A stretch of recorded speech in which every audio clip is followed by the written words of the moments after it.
Hey everyone, welcome back to Philosophical Fall Guy. Here we talk to the industry's top stunt performers and go behind the scenes to hear their stories. Then we dive a little deeper to see what they ponder about in those moments of quiet between the chaos. I'm your host, Duke Jackson.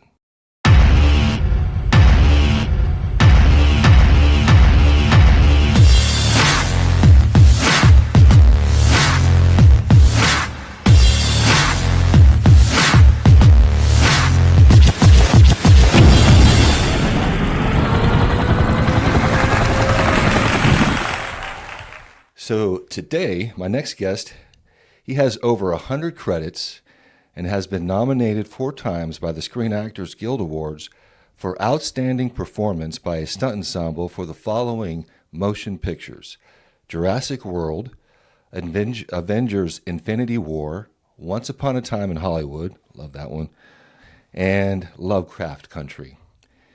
He's not just a professional stuntman, but he is also a professional wingsuit flyer, and I'm not sure what the official title is, but and travels the world pursuing his passion. And he is also a good buddy of mine. Eric Salas, welcome to the show, brother. You. Stoked to be here, man. Yeah, man.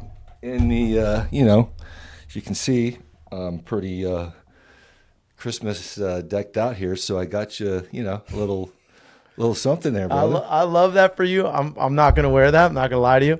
I'm like the Grinch, bro. Like Okay. I love holidays and I appreciate it, but I'm the one friend who's like, no, I'm not wearing All that. right, all right. I go to a holiday you're gonna party. Let me wear all the Christmas You know what? bling, It's huh? your show. You All should right. shine the brightest right now. Cool. You know what I'm saying? Definitely shining in this. All right, man. So anyways, I like to start out with going way back to your childhood. Where did you grow up, man? I grew up in Florida, just Florida, south of okay. Tampa in the Bradenton, Sarasota area. Nice. Yeah, Nice. so Okay. Grew So up down there. what did you do before stunts? So I've had a pretty fortunate path in my adult life, if you will. Call me an adult at this point. I went straight from high school to the fire academy. My twin brother and I both knew we wanted to be firefighters. And so right out of high school, I was off to the fire academy, moved to Orlando area because my parents had split up. My dad was living up there, and joined a volunteer firehouse Cool. because I loved the job. I wanted to be a firefighter. That's awesome. And so out the gate, we're in EMT school because you had to be a firefighter and basic medical training. So Yeah. emergency medical technician Yeah. is what an EMT I was just going to say real quick, it's so funny how when I'm doing these interviews, how I've traveled such similar paths with guys. Yeah? Yeah, I did the volunteer fire department. Oh, really? And started down that path. How did I and not know that? I don't know, man. I don't think hardly anybody. Probably really because I knows that. talk too much. But I don't listen enough. I don't talk enough, maybe. I don't. But yeah, it's just funny how, Where'd you do that at? in Colorado. Colorado, eh? Colorado, yeah. Dude, how was it? Did you fight any fires? No, that's why I didn't do it because it wasn't what I thought it was going to be, Oh, honestly. hey, well, So that's a whole nother episode a whole right other there. episode 'cause right there, yeah. I loved it. Yeah. And I thought we were going to be fighting fires. I thought it was going to be Backdraft, right? Yeah, yeah. And that became an iconic film that we would watch in the firehouse. Man, dude. Backdraft, right? Backdraft back in the day was the film, dude. Dude, and I reached out to the homies that do that Chicago Fire, and has all the stunts that they do is what I thought firefighting was going to be. I'm like, I would love to be on this show. Yeah, like the stuff you right. guys do is what I thought firefighting was going to be. And don't get me wrong, I loved it. I lived an amazing career from 18 to 28. I got hired on with the professional fire department at 19. I stumble over my words a lot. And I'm really good at laughing at myself with this stuff. Got hired So on that was all in Florida still, That was all right? in Florida. Okay. So we went to Orlando, became a volunteer with Osceola County, was in the fire academy.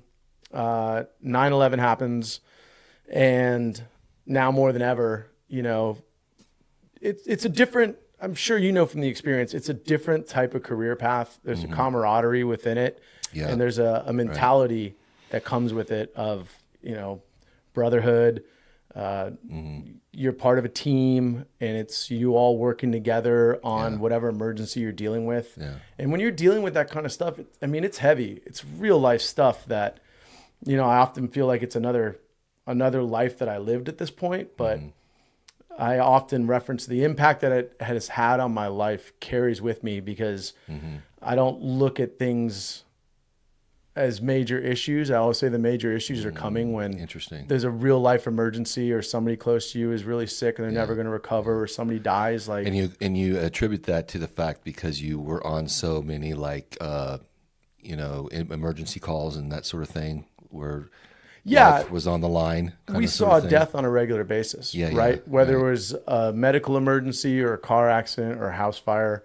And when you're 19, 20, 21, 22, and I go all the way till I left at 28, it just stamps itself on you, and you get so used to seeing it to where I don't really talk about it too much anymore, but I look at a lot of stuff, especially with doing safety work. Like, I get very, very in the zone, if you will, borderline not fun to be around, because I'm so 1,000-yard stare, just kind of watching, paying attention, seeing what's happening. When most people are, but I have this, odds are it's going to be fine at work, but if it's not, it's going to be really, really bad. And so I'm always kind of in that place of, if it's go time, I need to be on it, because it matters, right? So it was a great chapter of my life. Over my 10-year span, I always just round it up just a little bit, give myself that full 10 years. It was amazing. And when stunts took off for me, and I'm just kind of jumping forward, it was time to go. Like, my new focus and path was now stunts. And so I've only really had 2 careers in my actual adult life. Professional firefighter, and then I turned to professional stunt performer. Cool. So, well, that leads to my next question.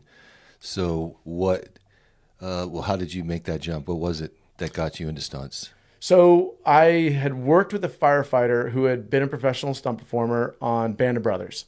And because of that, because of his military background in special forces, he was a skydiver.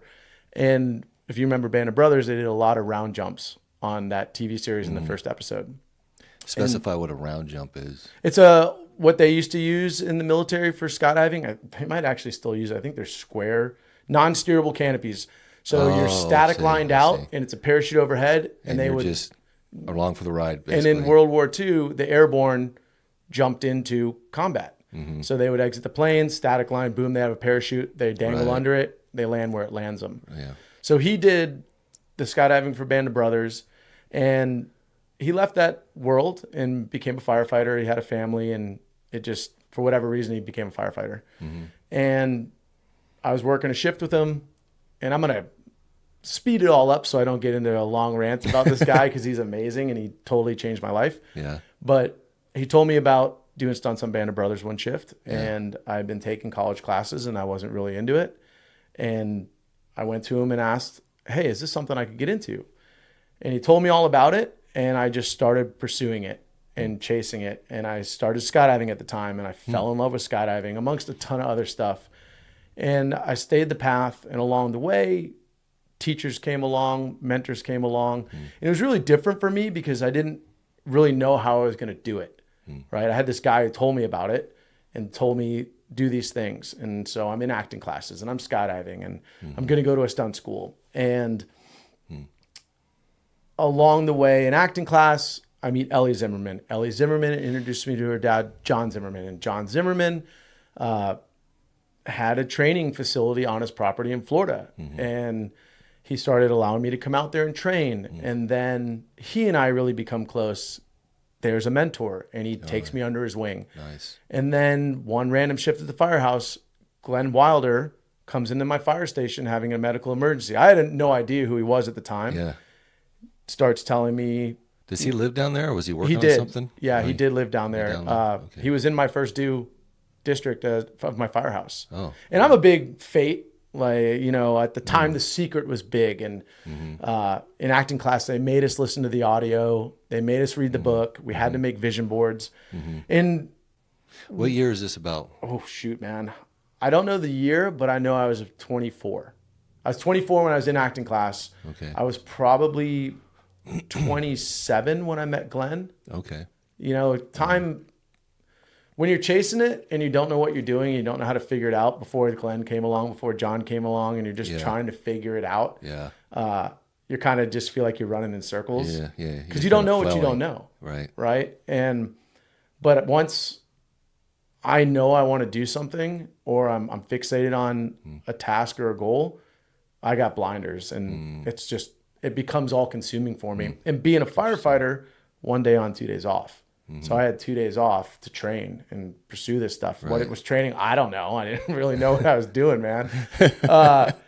I can remember having mattresses out back in my house and practicing falls off the roof, right? Like, it's comical. I had that. Yeah, we had we had scaffolding built in the backyard, and mattresses and cardboard boxes. And yeah, and it's comical to think about, but it took that to get you to where you are now. Yeah. And if that's what it took, like, you could look at it and make fun of somebody for that, but if they had in turn accomplished what they set out to do, and that was just a marker along the way to, oh yeah, there's porta pits for this, and there's boxes for this, and there's ways to do this differently, and there's technique to this, and but it starts somewhere. You got to start somewhere, right? Yeah. And I'm also really good at, I don't care when I start something. Like, you can make fun of me, you can laugh at me, and in my head, I just say to myself, just wait, just wait, give me time, and it's my own way to stay positive through it all, because I don't care who you are, it hurts to be made fun of, it hurts to get laughed at. Yeah. Like, nobody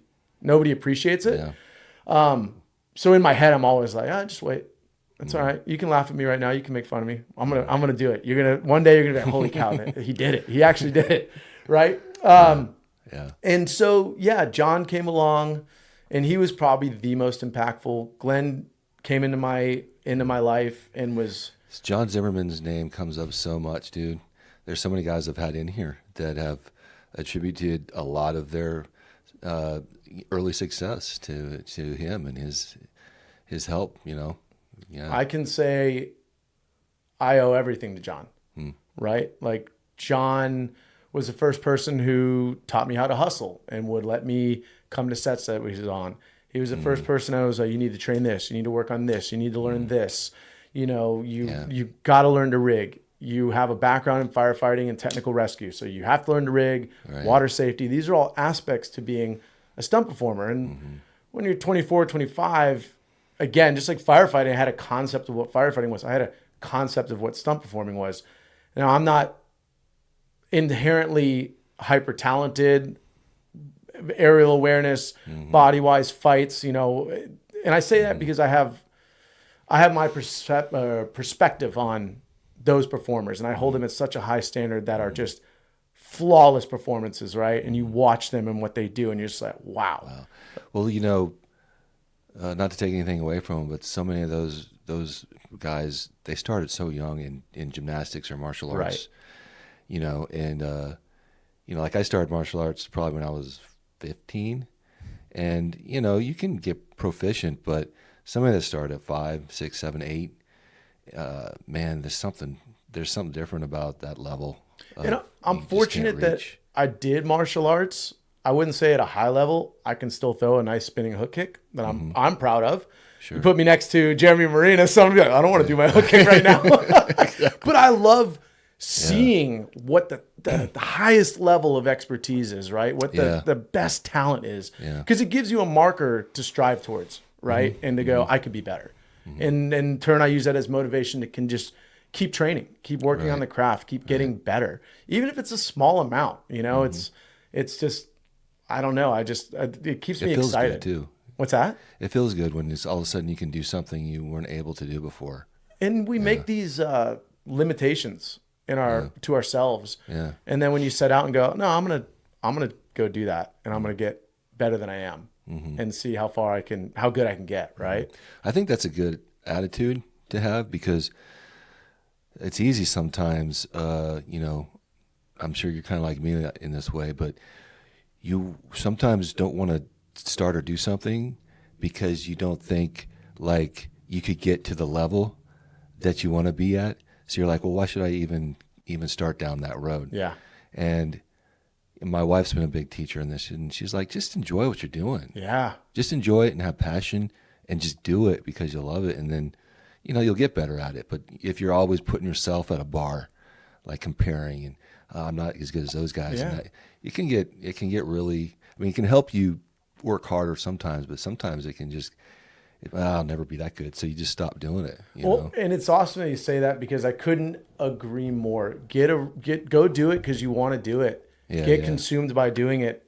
Enjoy what's driving you to want to do it. The passion of, I want to learn something new. I want to take this on. How good can I get with this? How good can I get? That's a good way to put it. Yeah. And it's different for everyone, right? Yeah. I started taking hip hop classes. I saw, and I came to realize, oh, that can help with being a better stunt performer. You're learning a ton of choreo. You're learning to relax into your body. You're learning to dance. Yeah. And then you're also having to perform in front of the class. And so I just started going, and I fell in love with it. And it's cool. I'll never be a hip hop dancer, and I want to take one of those classes with you. Oh, man. Dude, it's so fun. Yeah. And you know, when you realize that you care more about how you're doing than nobody else even is noticing you. They're so worried about their own learning the steps, loosening up, flowing into the dance. And then, isn't that funny how our ego gets like, we think everybody's watching us. And most of the time, they're in their own head, caring about their own shit, you know? Well, that big word right there, ego. Yeah. That carries with everything, right? Yeah. I don't care how talented somebody is. My favorite people to be around are the ones with no ego. Like, I remember seeing this tricking video of Kyle McLean not too long ago, and I was watching it, and I didn't know it was Kyle. And I realized by the way that he was moving, I was like, hold on a second. And I was like, is this you? And yeah. And I went, how humble to not go out and be like, oh yeah, I was a big part of that community on a level that is wild. And that to me is the raddest. They don't have to tell you how good they are. Right? Yeah. Like, it's just, so I love that. That's love cool. And the ego messes you up. I know it's messed me up a lot in my early career. So before we go too down the philosophical rabbit holes, let's keep each other out of there. No, we will go deep philosophical, but I like to kind of get some of these other, story points, if you want to call it that, out of the way. Awesome. So what was some of your first shows? I just slurped my coffee. I heard crazy. That. It's one of my favorite things to do to people, just stand next to them with a coffee and just slurp until they turn. So early shows. I got tafted by Steve Ritzy and Lex Gettings on The Lucky One doing water safety. The Lucky One with Zac Efron. Okay. And that was out in Louisiana. Cool. It was right around the time it was really kicking off out there. Yeah. And the mentors I had. So I just want to ask, what made you what motivated your move to go to New Orleans, right? Yeah. From Florida. So again, my mentors at the time were, you need to go to Louisiana. It's just kicking off. There's not a ton of stunt performers there. So this must have been like around 2005, 6 or something? No, this was 2010. Oh, 2010. So 2010, I got tafted. Okay. And I got tafted. 2 weeks later, I quit the fire department, loaded up all my stuff, and I was on the road to Louisiana. And I never lived outside of Florida. So it was a big, big change. It was a big shell shock of a change. Yeah. But I wish I had a different perspective on it when I moved there, because now I absolutely love Louisiana. It's one of my favorite places. But when I was there, it was so different from Florida, and I was, I don't like this place. But I was there to pursue a career. Yeah. I looked at it as, if you want to do things, you got to make sacrifices to get there. So, and were you SAG yet at this point? I was. You were. And I wasn't going to quit the fire department until I was SAG, so that I could actually work. Smart. How did you it was hard giving up a career. What's that? How did you get your SAG card? Water safety on the Lucky One. Oh, okay. Yeah. That was it. So that was it. Nice. Yeah. And I knew stepping away from a 10-year career now was a big move. But especially firefighting, man. It was hard. That's a big sacrifice. It was. So many guys want to be firefighters. It's hard to get on. They got great benefits. It was all the things that would keep you there, right? Yeah. And I knew that I didn't become a firefighter for the benefits. I didn't become a firefighter because It was a stable, secure job. I wanted to do it. And now now that's what stunts have become for me. This is what I wanted to do. I want to do this. And if I don't go all in, I'll never know how far I can take this. Can I even make it? Right. There's still a lot of unknowns. Yeah. Yeah. So I went all in and I quit. And, you know, I had the talk with my parents were an amazing support system through the pursuit of this. That's important too, man. Oh, have people that are supporting and encouraging you instead of making you doubt yourself all the time, right? I mean, it was, until you do it, it's almost, I was a joke to everybody, you know, whether it was the firefighters. My skydiving friends were pretty supportive. You know, there's a couple of them that were always, I could see those guys being like that. Yeah, and their impact on my pursuit was so wild, not to get philosophical on you, but they lived a lifestyle that I couldn't understand. Being a very regimented, you know, firefighter, clean shaven, polished boots. You know, you always shake a hand first if you're new in a group of guys. Like, a lot of stuff I had to unlearn because it's not really, it doesn't go well into outside of that hierarchy of, you know. Well, I was going to say yes and no. Like, you know, in the stunt business, I mean, there's a lot of different types because you got the outdoor sport junkies, right? The adrenaline junkies that come from that just free wild side, and then you got the guys that come through the military. Yeah, you know, so you kind of have this dichotomy of these two very different personality types that kind of make it into the stunt world. And what I think I found is there's a balance between two worlds, right? To treat it like the firehouse where I said that, you need to do it. Like that doesn't, I mean, you can do that as a coordinator. It's its own style. And I enjoy working for all styles of coordinators. When there's somebody who's a yeller and a screamer, I just kind of like in myself, I'm like, I've had a lieutenant yell at me way worse than this. Yeah. For 1/10 of the fun we're having here, right? And then pay. What's that? Fun and pay. Yeah. Well, dude, right? And then so I think there's a balance to it. I think there's the being a total professional when it's time to be a total professional, and then being able to relax into having a good time, but knowing how to balance where you're not a liability to your coordinator, if that makes sense. Oh yeah, totally. You know, where they have to wonder are they just goofing around all the time? Are they even paying attention? Exactly. You know, if that makes sense. I guess it's important to know when it's time to turn that on, like the seriousness, right? And to be aware of that, because you're right. Sometimes you can be on set for so long and there's just nothing going on, and you're with your bros and you're having fun and stuff, but you got to remember you're there to work. And as soon as like it's go time, it's like that just stops. Absolutely. Yeah. Absolutely. And it's played into a lot of what I do, because even down to hustling, you know, I'll always put the hand out, introduce myself. Nice to meet you, you know, just really get in there and know that, okay, I've got a brief moment to try to make an impression and essentially sell ourselves, right? Exactly. But also be somebody that you would want to be around. Exactly. That's hard. That's hard, man. Yeah. It's hard when I look back, especially in the day when we go to a set cold hustle. Yeah. Guy you don't know. You don't know what he's like, what his personality is like. But and as we talked a little bit earlier before we started rolling, when you get comfortable in your own skin and find yourself, I think it's the whole all-encompassing where you're not even putting on a show. You just are who you are. That's the best place to be in, man. And you can feel it from somebody when you're having that interaction. Yeah. And that's authenticity. What's that? Authenticity. Yes. Yeah. Yes. And that for me is, because you know when you're getting sold something. Yes. And you know when you're genuinely meeting somebody, and it's, I really like this person. Yeah. I don't know why, but I just do. Yeah. I think that's part of it. Yeah, totally. Maybe I'm crazy.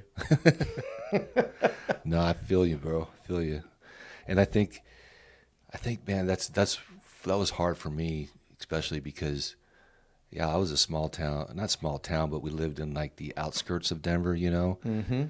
Dad was a preacher at a country church, and you you go into Hollywood and it's Vipers, man, and and a lot of people are so good at really making you feel like you're your best buddy, and but then you realize, oh, everybody it's all a game, it's all maneuvering, it's all, you know what I mean? I remember I couldn't agree more with that as well, because leaving the fire service and realizing you're in a world of sharks sometimes, and you got to be careful, and people will take advantage and make promises, and that's the hard too, is like trying not to also become like that. Yeah. Because you see how this works, and how that how it's part of the game essentially. Oh, man.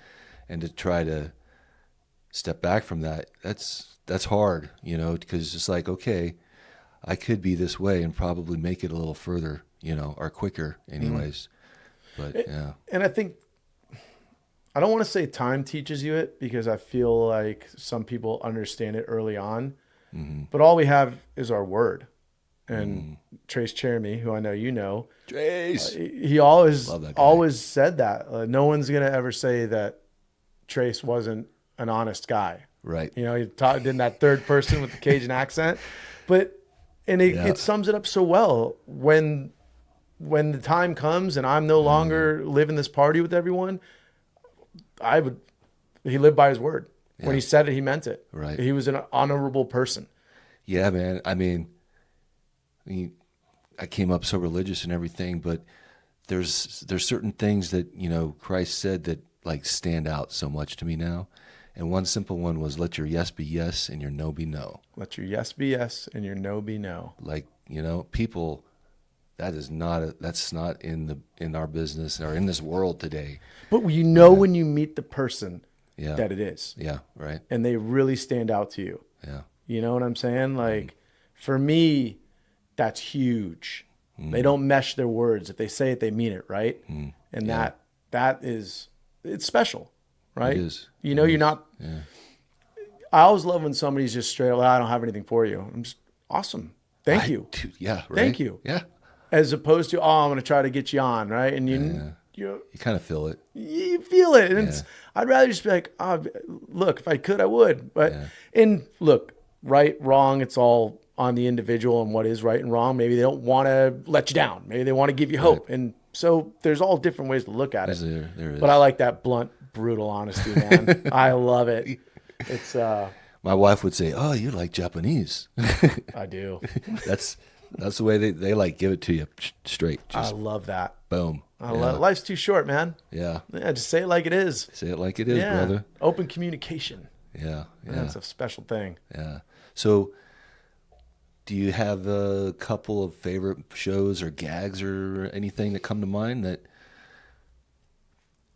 Ooh, that's a good. Yes. I had to think for a second, because it's. I know I get to ask this question. It's hard. It's hard because you've gotten to do some really neat stuff. Yeah. And sometimes you forget about it. You know, I really wanted to break into the aerial world, and it's such a niche specialty in our industry. Yeah. And I was able to do it, and I got to fly wingsuits for Hank Amos and Travis Finagi. Travis Finagi was the aerial coordinator on Falcon and the Winter Soldier TV series. Nice. And that was really special. Nice. So I think for 4 days, we did 7 jumps a day out in Paris, California, flying wingsuits. Paris, California? What's that? Paris? Yeah, Paris, California. Where's that? I don't know where that down by is. Temecula. Oh, okay. Lake Elsinore is down there too. Yeah. So that was a really special one. I got to fly. Was what? I'm trying to think. I think I've seen that show for sure. I'm just trying to think of the scene. Like, what was the scene? First episode. Who's the MMA fighter? French Canadian. George St. Pierre. He's playing a bad guy, and we're all on a plane. And Falcon gets on the plane, gets in the plane. There's a big fight sequence, and then while he's fighting, we're all zipping up wingsuits. The next thing you know, we're all diving out of the plane. Falcon's chasing us in the sky. So he's taking us out one at a time out of the sky. Awesome. So it was really fun. Awesome. And I don't think I've seen a skydiving wingsuit sequence done in that way. Yeah. You know, where it's very kind of a dogfight-esque. Yeah. That's and cool. Travis Finagi, who's a brother to me and an amazing mentor, I think because of his understanding of the film world, and also being a world champion skydiver, was able to, with Hank, break that down to so shot specific that when we went out to do this, it was, this is the goal for this shot. This is the goal for this shot. It was a very unique approach, but I think it took an aerial coordinator like Travis, partnered with a stunt coordinator like Hank, for it to really go like it did. Because we even had visual effects come and give us $100,000 out of their own budget for a whole extra day. Really? Jumping, because we were delivering such a great product. That's awesome. Yeah. Wow. So like in one day on that set when you're filming, like how many jumps do you think you did, like in just like one day? We did 7 a day. 7 a day? 7 a day. Wow. Which is awesome. That is awesome. Like a good day of jumping to me, if I'm going out just to train on my own, 7 jumps is a good number. That's moving, jump, land, pack, but it's not over stressful, not taking away the fun. Yeah. It's a good pace. Yeah. So for us to do that on a film set was awesome. I'm just like thinking what it must feel like, dude, to wingsuit like you do. What's it like? Like, well, first of all, how did you go from just skydiving to wingsuit? So, and what's the term? Wingsuiting? Wingsuit skydiving or wingsuit base jumping? Wingsuit skydiving. Yeah. Okay. Yeah. So I had been skydiving for about, let me think. I got to do some math. I'm not gonna waste your time with that. It was about 2014. I had gone base jumping out in Switzerland, and so you did base jumping first before you did the wingsuit. I did. I had about 2,000 skydives, and then I started base jumping. Maybe it was 1,000 skydives. I quit keeping track. Yeah. So long ago, and then dates and time frames and everything melts together. Is it like? Because I've skydived a couple of times, tandem, because I thought about going that way, but I don't know. For me, because you're in an airplane and you're so high up,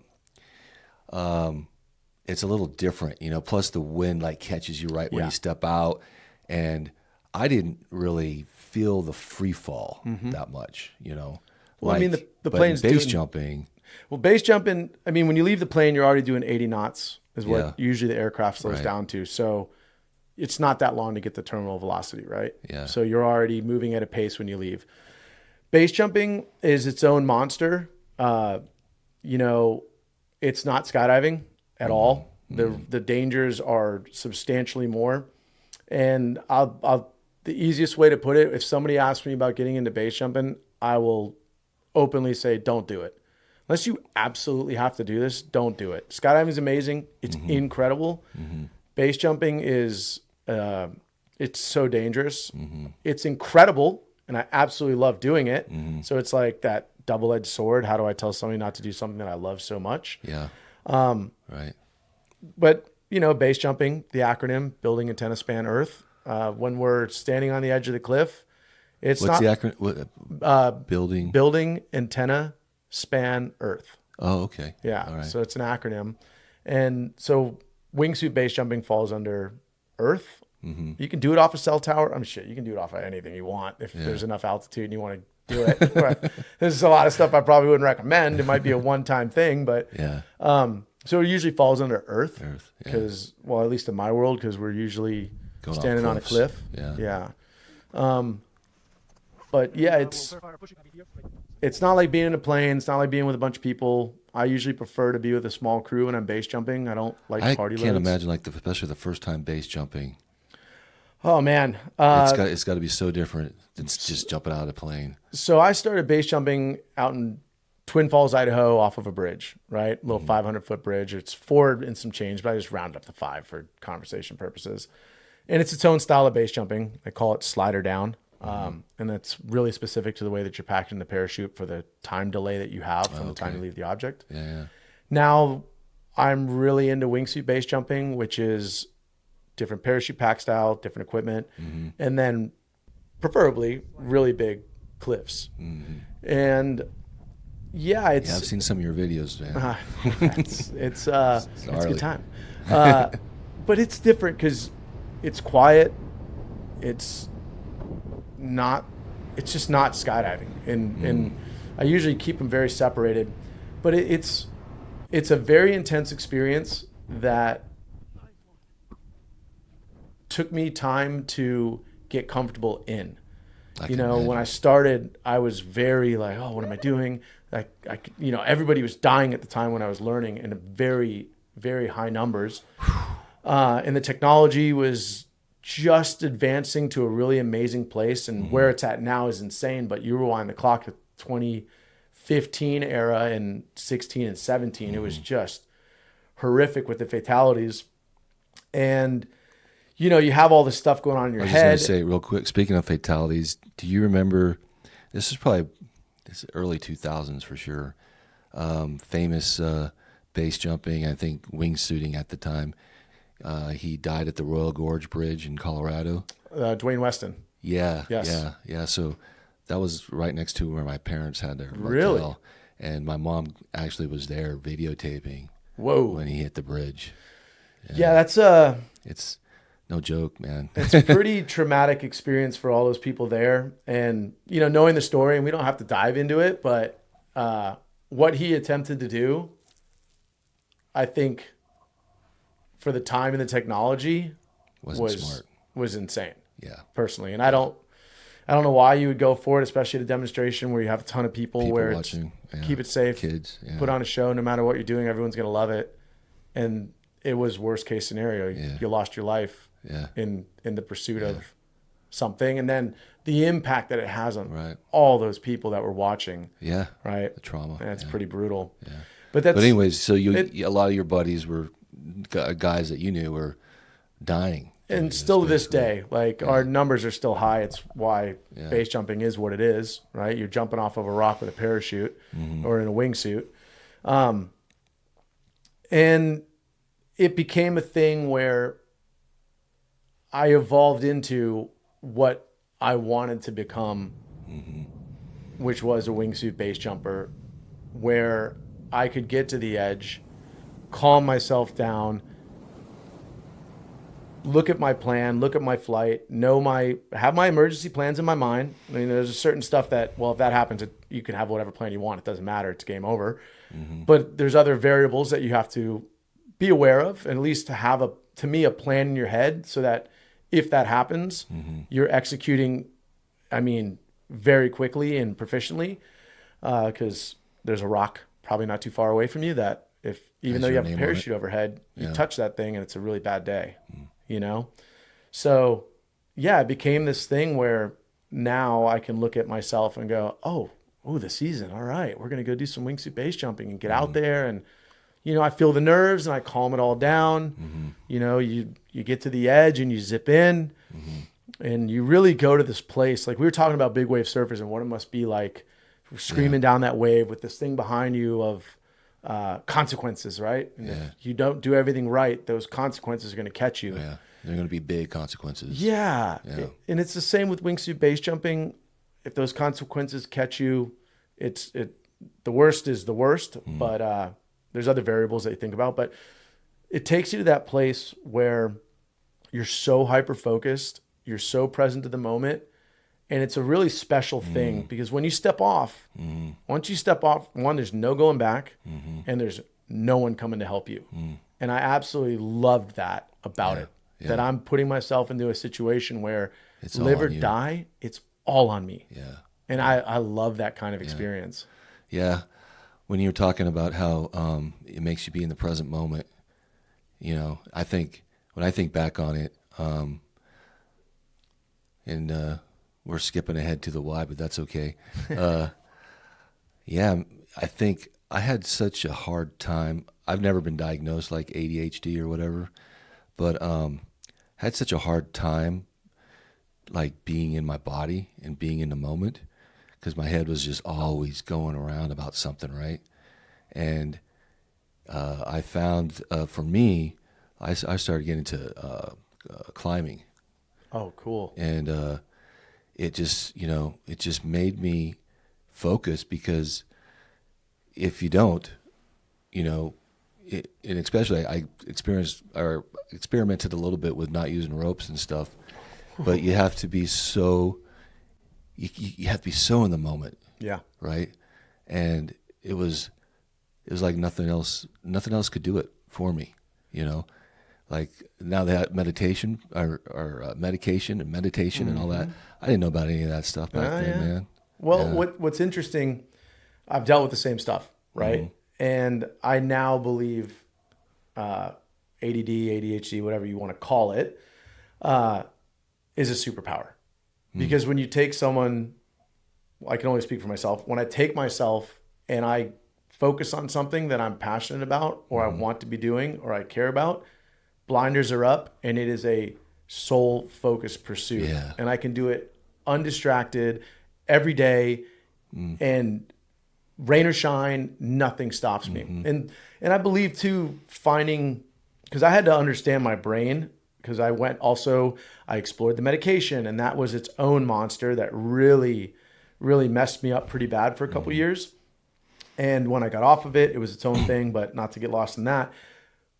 As I understood my brain better and the excuse of, well, I'm not a good learner, or I have ADD, I don't read, or what skydiving essentially taught me was there's this place where I'm undistracted, uninhibited, and hyper-focused.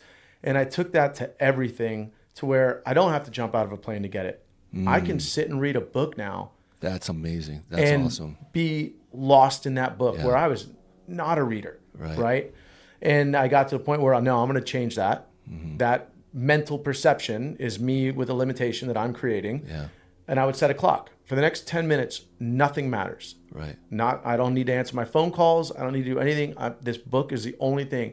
And it got to where I absolutely love reading, didn't need the clock, and I could read for hours. That's right? awesome. Yeah. Dance, same thing. I go in there, my mind's not, I'm solely in pursuit Of that this single thing. flow state, right? Yeah. And it's a... Well, that's amazing, you know, because I think that's what it's meant to do. Like, it has a purpose, the ADHD, you know, and it's basically like, because you know you can do it, right? You can know, like, if your life is on the line, you can focus.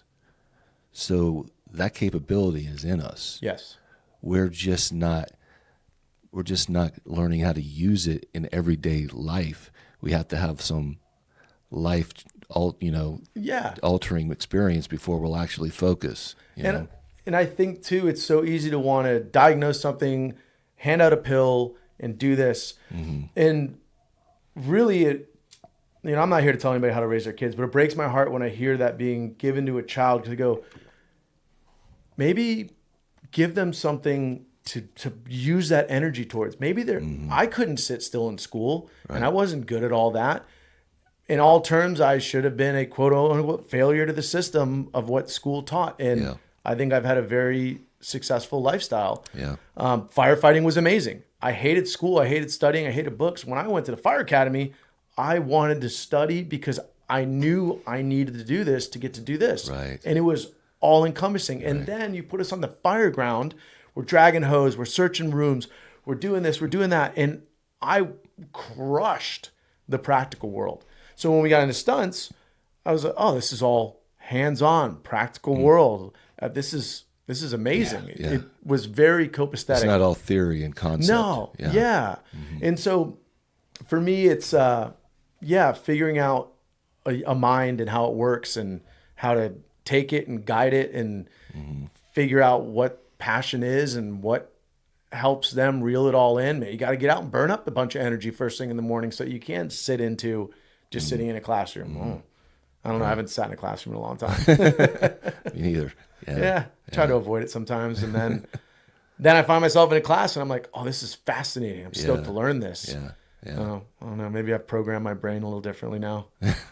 Well, yeah, I think that's one of the cool things that I've also gotten out of doing this is realizing that I do have the capability to focus and to go, pretty far in something.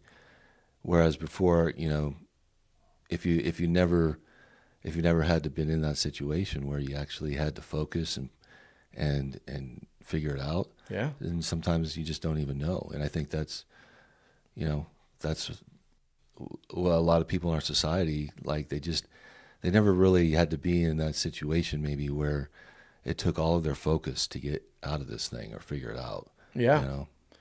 It's an interesting one, man, because like we always say, you don't know what you don't know. Right. And I think we are fortunate to live very unique lifestyles. Mm-hmm. And I know we're very similar in this pursuit of understanding ourselves and being better versions of ourselves and continuing to grow as we quote unquote age, right? Yeah. But, you know, I always feel for people who, well, the answer is a pill, or the answer is this, and it's that. And it's, man, there's a whole lot of stuff before you need to turn to those things that are very, I don't know. I want to get down that rabbit hole. Yeah. I could go down that one. No, I hear. I mean, I personally struggled with addiction through the years a lot, and it is because, you know, you're chasing that state, you know, and I think that's a lot of what addiction really is you're just chasing that feeling, that state where you feel like, I don't give a shit. I'm just going to do it and have fun, you know? Yeah. And it's hard to, you know, especially if you're brought up to where like, you know, that's almost a bad thing, Right. You know? So you have to shake that and to just be able to have fun in life, I guess, you know? Yeah. That's it. Really. I mean, we're here for a short time. Yeah. You know, it sucks to be spending it in a miserable way. And Yeah. like yourself, I've dealt with addiction. You know, you open the conversation. I'll meet you in the middle there. Yeah. And that's why I'm like big against Adderall, because that was I was exposed to it and I ate it like Skittles, and I was having a ton of success in my early stunt career, and that thing was really affecting me. Like when I was on, and then when it was off, I was mega down in the dumps. And it carried out into the way that I treated people, the way that I acted towards people. Like I was just a shit bag. And, you know, I worked to make amends with relationships that I allowed that to impact back in those days, because I feel terrible about it. And you can't undo time. We can just learn from it. Right. And Right.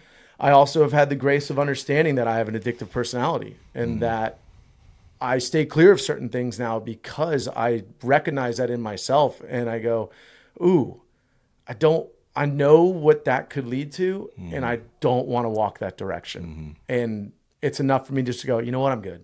Thank you. I'm going to be over here. Yeah, I may not be as much fun as I once was, but you catch me from 5 a.m. to about 8 o'clock at night. We can go full steam ahead all day long on all sorts of adventures. Once the sun starts going down, I'm probably not the dude that's going to go out with you to the bar till 2 a.m. Every blue moon, yes, I will go let the dogs out and get rowdy with my crew. But for the most part, I go, oh, no, I've lived that. And that's another one that I recognized and understood and saw. And so it can hook you, it can reel you in. Ooh, yeah. Quick, And you saw in the firefighter culture, and it's a normalized thing, even in all cultures in America. We're going to go to the bar, and this is what we do. And next thing you know, every night you're having 2 or 3 or 4 or 5, and it becomes your normal operating system. Yeah. And you don't even realize every day when you and I'm relating to myself, when it dawned on me when I quit drinking, and then I went back to the old ways, and I went, oh my God, I feel terrible. Yeah. And you get so used to feeling terrible that's the norm. Right. But this is just what you do. You get off, you go have a couple drinks. For me, a couple drinks wasn't 1 or 2, because Eric after 1 was like, a new Eric, let's have number 2. Eric after 2 was like, a new Eric, another Eric. Number 3, why not? And then I wonder what number 4 Eric's going to be like in 5, right? So reeling it all in, and it's, I work to keep myself in check. Yeah. And humbled now by past experiences. Yeah. So wisdom, man. Wisdom, brother. Yeah. Is that what they call it? That's what they call it, man. Yeah. I was trying to remember what Joe Dispenza, his kind of definition of wisdom, but it basically comes down to like wisdom is all the experiences that you've had that are in your body now. You know, they're because you've not just read it in a book or heard somebody tell you this is the way it is, but when you actually taste it and experience it, now it becomes wisdom because you've actually experienced it. And I think that's the only way you can get wisdom. You can't get wisdom from a book. I'm a big Joe Dispenza fan, so I love that you brought him up. Yeah. I heard a great quote in a movie once. Knowledge is knowing, wisdom is doing it. Right? Like, I should wake up and do X, Y, and Z. Right. Wisdom is waking up and doing X, Y, and Z. Yeah. Every day. Yeah. Right? Yeah. And, we're at that point in our age too where I believe we're setting the foundation for how we're going to age. And what does that look like? And I want to live an active lifestyle. I love what we get to do for a career, and I want to keep doing it. So to me, that doesn't mean late nights out. That means early mornings, non-negotiable at the gym, non-negotiable training, non-negotiable taking care of myself, just like a professional athlete does that's going to go play basketball or football or dance or whatever they are in their realm. I look at our careers the same. Our body is our tool. Our mind is our tool, keeping that sharp and this sharp to complement. Because I don't know about you, but after 40, things hurt a little more and recovery time's a little bit longer. So I want to just keep myself in top performance capacity so that when the opportunities come, they get to jump in there and rock and roll with the guys and the gals. I'm ready to go. Yeah. I'm not the one that they got to worry about not being able to do their job. Yeah. If that makes sense. Yeah. It's funny, man, as I've gotten older in this business, and I always tried to keep myself in pretty good condition, because like you say, the worst thing is to show up on set and not be capable of anything that they're asking you to do, right? So trying to keep in that, that state of being. But it's funny, I'll be on set, and just because I'm older now, I see like they if there's a gag where some guys have to hit the ground or flat back or whatever, I'm all up for it, but the coordinator will be like, oh, you're cool, dude. We'll get this young guy to do it. And I'm like, yeah, but I kind of want to do it too, still, because I'm capable, you know. But yeah, I guess they figure, you've paid your dues. No, let him hit the ground. But the only time I'm not running in there trying to get thrown in is if it's a car hit. I go give it to the young buck, man, because they want it so bad, and I used to want it, and I've never done one. Yeah, I wanted to so bad, and now I'm at that point where I go, I know that those young cats want it so bad. I know they do because I did, and I'm also at that place where I go, they're in their prime, they're coming into their prime. Could I do it? Absolutely. Do I care to? Not really, because I believe that there's a 50-50 shot you're going to the hospital, right? Outside of your control. Just land wrong in one way or another. Right. And I look at it and go, I don't want to feel that for the next month. I don't want to take the chance of breaking a wrist or I was just going to say, out. Then after it comes time and it's like take 13, I'm like, yeah, he can do it. I look at so much of it, and I must always, if I get thrown in, I'm stoked. Let's go. And I'll often put my hand up for the opportunity because I'm like, I'm ready That's to go, what I'm man. here for. Let's do it. But something like a car hit, I'm going to be like, I mean, I'll do it. But am I jumping up to do it? No. And I have no issue saying that, man. Like, it's just I feel you, man. Where I'm at, And it's funny where you find yourself, what you used to want so bad. And then maybe you've lived it, maybe you've lived similar, maybe you've just, just not as high of a priority as it once was. Yeah. I don't know. I think we're all changing all the time. Yeah, we are. If we're lucky. Yeah. I mean, in even physically changing, like, I heard this stat, I think, is it every 7 years your bones are completely changed? Interesting. Yeah. And then other things like skin. Skin is replaced rather quickly. I can't remember off the top of my head, but I was surprised at. So yeah, we're changing, and even if we, even if we know it or not. Oh, I know it. My hair's falling out. Huh? I know it. My hair's falling out. It's all right. I'm going to go to Thailand and get that filled in. I got no ego on that either. It's funny when you're, because I don't know about you, in my brain, I'm still 25. Like, I feel like I've got wisdom, but Right. nothing else Yeah. seems to, in my brain, change. But then I would say that's been my case until maybe just the last year or two. Just because there's certain things on my body that I used to be like, I know it's going to get better. It'll just heal up. And now it's like a year or two, and they're like, it's still hurting. I'm like, yeah, I still want to be 25, but I realize, yeah, there's some changes that happen that you can't quite keep, under your control no matter what you do. I can relate to that for sure. For Yeah. sure. It's funny because when I clean myself up and then where I'm at now, I feel as if I'm in probably some of the best shape I've been in years. I do have lingering aches and injuries. They don't inhibit me at all at work, but they've also like driving forces on the way that I'm training now, the way that I focus on my body and health. Right. I use them as the why, and I humbly believe that, I'll get that to where it's not a factor anymore. I know I can. Yeah. I know I broke my back years ago, and for a while it was a thing. And How did you break your back? I don't know. I don't know. It could have been when I was the 500 jump wonder skydiving and femored in. It could have been on a base jump. What does that mean? I broke my femur. I impacted the earth really, really hard, knocked myself out. Wow. Blew my helmet off my head, blew my shoes off my feet. Yeah. Yeah, I was... Wow. Was that skydiving? Yeah. We call it a 500 jump wonder because at 500 jumps, you think you know everything, and at 1,000 jumps, you realize how much you didn't know. But I basically hit the ground really, really hard. And Did you... Because you were guiding, right? I was doing a maneuver where you grab the front risers of the parachute and you dive it at the earth, you generate a ton of speed, and then you plane out Right, the parachute, last just second. like a plane planes out on landing. yeah. Exact same thing with a parachute.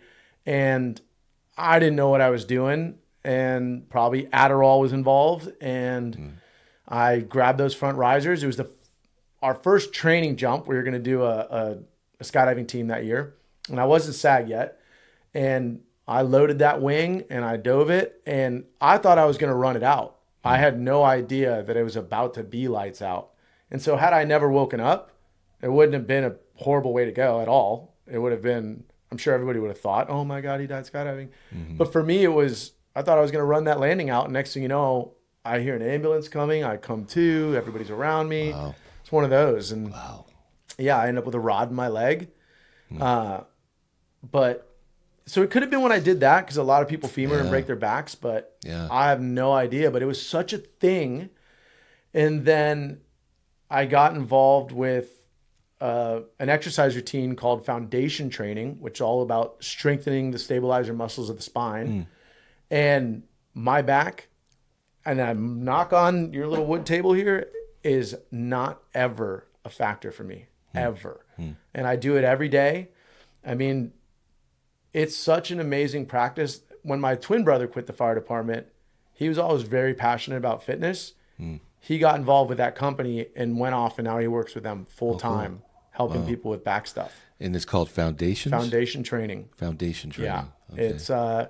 It's funny because the guy who created it, I met him. He was in chiropractic school in Orlando. We were working as firefighters, and I had a boat, and we'd all go out wakeboarding on our off days. And he just happened to come out with us and come out wakeboarding with us. And we always kept in touch. And so when years later my back was a thing, I knew he had created this foundation training practice that was helping backs. I reached out to him. He helps me with my back. And again, never a thing like since. Fast forward. Was it a vertebrae that was broken then? Yeah, it was a disc? I'd be lying if I told. I'm that guy. Like I don't even know. I just know that I had an X-ray done. They're like, do you know you broke your back? I'm like, I did. They're like, yeah, it's healed, but this is going to be a very serious thing if you don't do something about it. Okay. Because that's where your pain's coming from. It's like, ooh, interesting. Not good. Yeah. So yeah, anybody with serious back problems, forget that I know the dude and he ended up marrying my sister. My brother works with it. I'm telling you, it can save your back. Yeah. Yeah. I'm gonna look into it. Oh, dude, we'll do some stuff before I leave today. Okay. We'll get weird together, man. All right. Yeah, I broke my neck years ago. But It's great for the neck. yeah. It's one of my favorite things because I herniated a bunch of discs in my neck. Yeah. Yeah, malfunctioned parachute and Wow. yeah, not fun. Yeah. Turned my head one way and my arm would go numb. It was brutal, man. Wow. Was that also from a landing? No, we were doing big wave formation skydiving. And I think this was 2017. And the way that works, you know, you all get together in a giant formation in the sky. And because it's so many people, everybody has to get away from each other to deploy their parachutes. Okay. So it breaks off in waves of people. And we were on the second wave. So we're breaking away later in altitude wise. So we're getting closer to the earth. And I'm leaving with my chunk. And I always roll to my back to check my airspace before I deploy. Your chunk is your group of my guys? group of people, yeah. Okay. Yeah. And I roll to my back to check my airspace before I deploy, and there's somebody over the top of me. So I just stay on my back watching them. They open, I roll over, and I just dump. But I didn't slow down enough before I initiated my deployment sequence. And when that parachute came out, it spun up, cracked open, and took off with me. So I was like spiraling under this wing. I cut away, went to my reserve. Not a big deal. But that whiplash jerk effect, oh man, it jarred my neck so bad. And I mean, it's what ultimately made me first start my pursuit of coordinating because I couldn't perform. Couldn't perform. Yeah. I had to do some ratchets on a show and everyone was just lightning bolts down the arm every single time. And, man. you know, it's that situation where Yeah. where the arrow we come from, you don't say anything, you You just don't say take nothing. it. You just keep it. Yeah. You just deal with it. Yeah. And fortunate for me, Steve Pope had taken me under his wing and used me a lot through the years. Amazing guy, amazing mentor, taught me so much. And he let me assistant coordinate Lovecraft Country, which you mentioned in the opener. Okay, cool. Which was awesome. It was incredible. I learned so much doing that project with him. But probably the most important was that I don't want to coordinate. Yeah. It's good to know that. What's that? It's good to know that. Yeah. I mean, I could happily be the guy that you're running a show and you're like, hey, I need to go start another. Would you finish this out? Yeah, absolutely. Right. Confident that I could, especially if I was being asked to do it. Right. And I also believe that if I ever do start coordinating, it would happen in that capacity. A coordinator wants me with them and they bring me up under them. I don't That's want the to. best. Yeah, I don't have that mentality of I want to go out, I want to coordinate. Right. If it happens, it'll organically happen. And I'm super open to it now. But 2019, I was, I'm like, I want to keep going down this path. Yeah. And I'm really good at being that right-hand person to a coordinator that's always paying attention, knows what's going on, can jump in and help rig. Right. If there's safety and stuff needs to happen, if this is organized, if that's going on, I'll jump into this spot. That's valuable. It's a cool spot to be, and I really enjoy it. And also I believe that through that, if coordinating comes into my reality, I'm really, truly prepared for that, right? And I say that everybody's different, but I say it because I always look at it as I'm ultimately in charge of the team's safety. Exactly. And I want to know that I'm not going to miss anything. I'm really similar like that too in that aspect. Like there was a time where I was kind of trying to pursue coordinating, and that was just before I moved to Atlanta actually. So the minute I moved out here, I was like, okay, I'm kind of, nobody knows me out here. I'm kind of the new kid on the block, so I'm not going to try to go around and take, coordinating jobs or whatever. So I just got into, I'm going to be that guy that's valuable on set, and if it happens like organically somehow, that'll be great. And if not, maybe that just wasn't my thing, And I just kind of waited, but nothing ever quite clicked, Yeah. And I was the same. I wasn't like, because I I'd seen so many coordinators being close to, what they had to deal with. And I always thought, I don't know if I really want to, like you said, if it comes down to if something goes wrong, it's really, even if it's not like your fault, I mean, you have to take responsibility for that. And I'll say I had the privilege opportunity to come in initially as an aerial coordinator for Heidi on Thunderbolts for the base jumping sequence. Awesome. Now that's my wheelhouse. Yeah. I know it so well. And not only do I know it so well, I surround myself with exceptional people, right? My right-hand assistant coordinator was John DeVore, head of the Red Bull Air Force skydiving team, probably one of the biggest aerial coordinators out there. So I've got a big bro making sure in support of me being successful. Yeah. And it was amazing. And what's even more incredible is as we got closer to that sequence, there was the driving sequence that I had rehearsed a few months earlier, where it's the multiple Humvees chasing the limo. Bucky comes in, takes all of us out. Yeah. A couple cannons. Yeah. And it was, unfortunately, Eric, if you're not going to be able to do the driving sequence if you're our aerial coordinator, because you guys got to go to Malaysia early to prep the base jumping. And I was like, And I feel so fortunate and grateful that Noon and Heidi are as gracious as they are.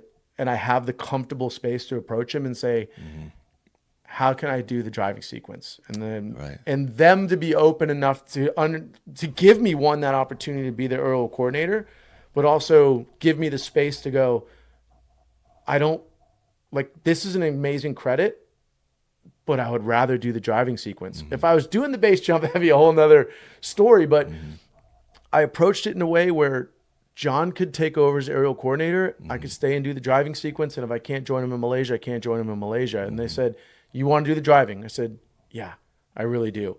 And they go, okay, yeah, if that's what you want to do, if that's where your heart is, we want you to go that path then. And that's awesome. You'll still go to Malaysia. You'll switch spots with John, and you'll join the team out there as soon as you're done here. Oh, they are and it was cool, so man. rad. And then I got to aerial coordinate Heidi's film that we shot together recently. Yeah, I got to coordinate the skydiving aspect of it, which is really fun. That's cool. Yeah. Yeah. And I'm going to have to, because that little short's come up so many times and I can never remember the name of it. I want to say Project Valor. Fort Valor? Fort Valor. Yeah. That's it. Fort Valor. Yeah. Nice. It's going to be neat, man. Yeah. She blew it out of the park. Yeah, she did. Like, She really did. I look at, and again, I think there's lessons everywhere. And Heidi's an amazing teacher. And everything that she was doing made sense to me. She wants to direct. Yeah. She put herself with DP, grips, electric, stunts, actors, aerial, driving, everything. And she's the main director. And she just talk about what a way to really get into it on your own dime in an environment. Don't get me wrong. I know she wanted to deliver a good product. And when you have this much with you and people supporting you on your own time and your own dime to help you shoot your project. You want to make it great. You want to make it great. Yeah. But I was like, that is so brilliant. Yeah. And plus she loves what she does. Yeah. And so, I mean, I don't know about you. It felt like we were on a movie set. Well, it felt exactly like we were on a set. It was ran better than most sets, actually. And I got to experience, it was at my buddy's property.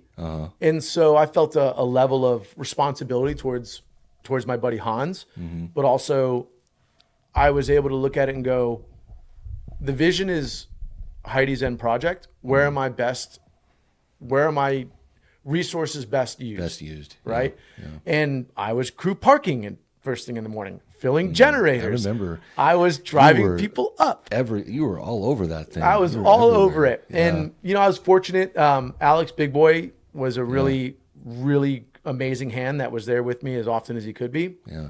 And between the two of us, he rose to my insanity, right? If everybody's here at 6 a.m., we're here at 5 a.m. We need to be the first ones here because when cars start showing up, we got to get them in. We got to make sure these generators are ready to go. We got to make sure this is set, that's set, gates are open. And he was always there with me. And I loved it.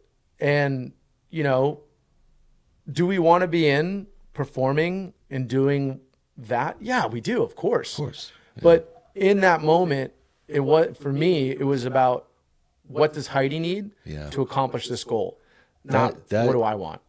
I think you nailed it, man. That's like the mentality that a good stunt performer has to bring to set, because like you said, of course, we all want to do the gag. We all want to perform. And I mean, that's our passion, our love. But to put the project ahead of yourself, and to be willing, like you said, like do all the stuff that doesn't get credit, nobody really even thinks about, but you know that it's going to make a better quality project at the end, and you put that first. That's awesome.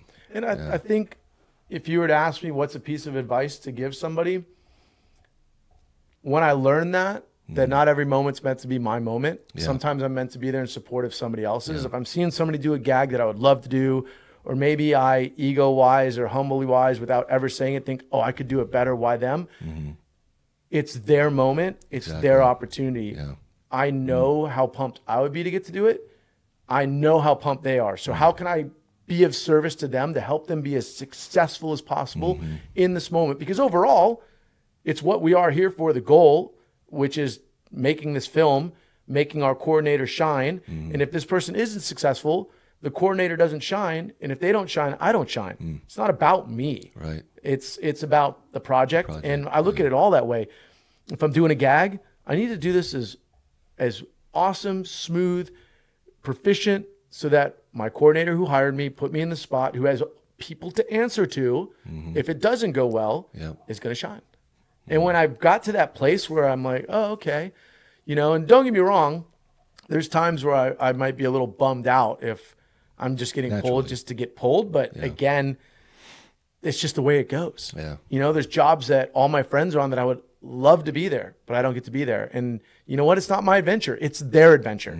They're off on this. Mine's coming. I don't know what it is right now, but be happy for them. Yes. As much as you would love to be there with them, as much as it bums you out that you're not. But there's so much happening that we will never know. Maybe you don't have to look. Maybe the budget changed. Maybe, who knows, right? There could be a million different reasons of why you're not there. And in the end, it doesn't matter. I mean, how many times in life have you had things that didn't work out that you were so bummed about, that had it, this other thing that has changed your life never would have happened? Right. You know? I don't know. Maybe I'm crazy. No, I totally agree, man. Because I won't go into a bunch of specifics, but times where what I was really hoping didn't work out, but then that put me in a place where something else, took me in a different direction. Yeah. And I think back, I'm like, it's funny how universe, God, or kind of, if you are sincere, I think about wanting to just be successful, but also other people's success too, to celebrate that. I mean, what is it'll success come back in the to end? you. It'll come back to you. It's something's keeping score. Yeah. And what is success in the end, right? Ultimately, it's defined by each one individually. And what you said there, it will come back to you, right? There's nothing worse than the chatter in the background and Marion, why them? They suck. And it's what purpose does that serve? One. Two, okay, maybe they aren't the most talented, but maybe that coordinator sees something in them and they're challenging them right now to rise to another level. Right. And at one time, I think Corey said this the other day in his podcast, at one time, you didn't have the experience doing this thing, and then somebody gave you the opportunity, and now you have the experience doing the thing. Yeah. And when you push people to get better and grow, it's not always going to go great. And that's a byproduct of rolling the dice on somebody. Right. And everybody has a bad day. The best mess up and things don't go great. So, it's all, to me, it's just a movie. Relax. Like, calm down, everybody. Like, it's going to be okay. Yeah. Support your team, support each other. Right. Let's have some fun. Let's have some fun. Right? Yeah. What we're doing. We're in make-believe land. Exactly. Train hard, work hard. Yeah. Do a good job. opportunities come, rise to the opportunity, push yourself, and also don't get in over your head. Don't say you can do something you can't do. That's also not a good look. Nobody wants to do that. Yeah. So that's a bad place to be in. Oh, yeah. Oh yeah. Yeah. Yeah. Yeah, man. I think that's, it's this balance. Cause like you said, at the end of the day, we're just making a movie, and there's high stakes. There's lots of money involved. There's, reputations. There's all that kind of stuff.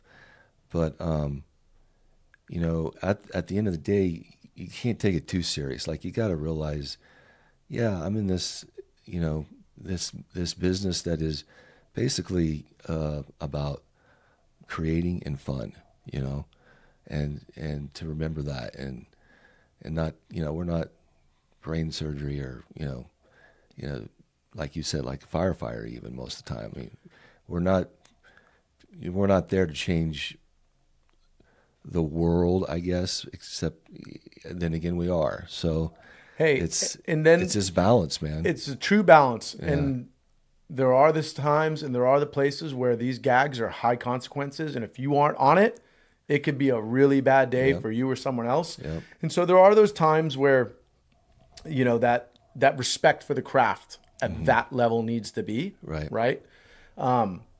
But, either way, with what we're referring to of the chatter, the unnecessary junk in the equation that we over dramatize, I call it high school BS, if you will. That stuff could go to the wayside. Yeah, I don't need that. Yeah. I also go, I'm too old for this. I'm with you there. I don't have time I'm for with it. You there, man. I always, are you bad mouthing them right now? Okay, cool. Go over there because I don't care. Yeah. Like I don't need to hear that. Yeah. I'm big on stay out of other people's bickering, right? If two people have drama, stay out of it. Yeah. Right? Like I know plenty of people that I love that don't like this person and plenty of people that don't like this person or don't like that person. And I just go, that's between you guys. Exactly. Unless you've that's it right there, personally done me wrong or everybody deserves the opportunity to make their own impression. This whole thing of, well, if you're with this camp, you can't be with that camp. I'm just go, look, I like you. I love working for you. If I work for them, I'm sorry you guys don't get along. But that's between you guys. That's between you guys. Yeah. Exactly. And maybe they're different now. Maybe whatever happened, they learned from it and they're doing a better job and they're all things. And I'll go work for them and come back and be like, ooh, that was rough. Well, what happened? It doesn't matter, but I'm not gonna go work with them again. Or I had an incredible time. They treated me amazing. They were awesome. Like so stay out of the high school stuff. Exactly. Amen, brother. Amen. Actually, I kind of already covered that, the injury. Well, just real quick, like when you did have the injury, like your neck, for example, how did you recover? How long did it take you, and how did you work through that? Man, the neck one was a long path. I went high and low everywhere trying to figure out a way, from chiropractic to seeing a surgeon to stem cells to I was about to have the nerves deadened in my neck. And ultimately, I found somebody that did body work, and they would manipulate my arm, and then they would work my neck and shoulder because it was all intertwined with an old shoulder injury. I dislocated my shoulder rehearsing a gag years ago, and I just pulled it back in, didn't say anything, kept shooting, never did anything for it. Well, fast forward, that... So funny, I did the same thing. Times have changed, and I think it's awesome. And I think there's a balance between, are you hurt? Are you injured? Or are you injured? Yeah. Right? Because that balance line is very, very real. But rewind the clock, you did not want to get hurt. And this was my legit first performing job. It was on contraband. I was getting shot going backwards out of a truck. Right? And it was one of those ones where I found myself in the spot and I'm like, okay, how'd I get up here? All right. And it's like a featured gag. It was a dope spot. It's one of my proudest gags I've gotten to do. Yeah.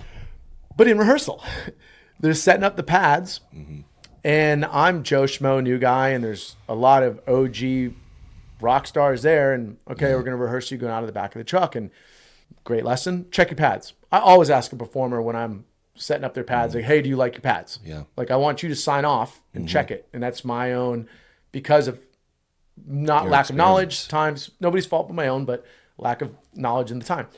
And I came out of the truck, and the porties were side by side, and my whole body landed on one, and just my left arm landed on the other. So pow, right out the back. And I get up, and everybody's there, and I'm not saying nothing. And I'm like, oh man, my arm feels weird. Oh man, did I just break my arm? Fuck. Oh, excuse me. Oh no.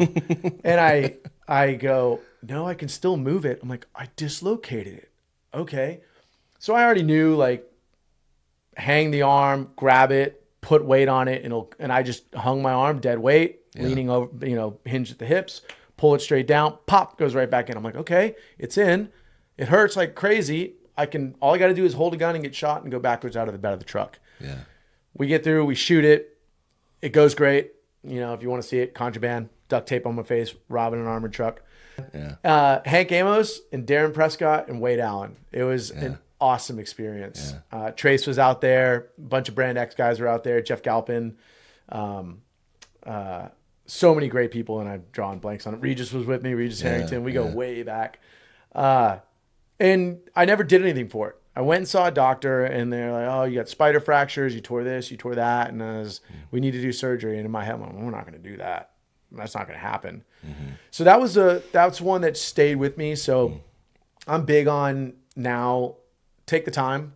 If you get hurt, attend to it, give it what it needs to recover and heal, and be open to alternative things, because there's a lot of alternative things out there that are amazing. You just have to deep dive and dig. Yeah. And you can always reach out to me, stunt friends, because I am a hippie holistic down the path. Yeah. Oh yeah, man. Like we Nice. went the holistic route with my dad's cancer. I've been a big sauna ice bath guy for a very, very, very long time. Hyperbaric chambers, breath work, Nice. grounding, All that. Yeah. red lights, all the stuff, man. Yeah. But there's a lot of ways. And I think, now I tweaked my leg recently working for Brewster, and I was covering set that night, and I just texted him, hey man, like, this is what happened. I'll handle it however you want. Just, it's ingrained in me with that old school way of, you don't say anything. Yeah. And Brew is amazing. He goes, I want you to go to the medic. I want you to do paperwork. I want you covered if it's a thing. It wasn't a thing, but that mentality for me, the times have changed. And Hank did the same for me on Falcon Winter Soldier. I on landing under canopy, I got my leg in a gopher hole out at Paris because there's a grass area, hyperextended my knee, tore my ACL. And I was like, hey man, I can wrap it. We're good. I'll limp to the plane, but once we're out, I'm good to go. He's like, we're done. We got all the shots that we need.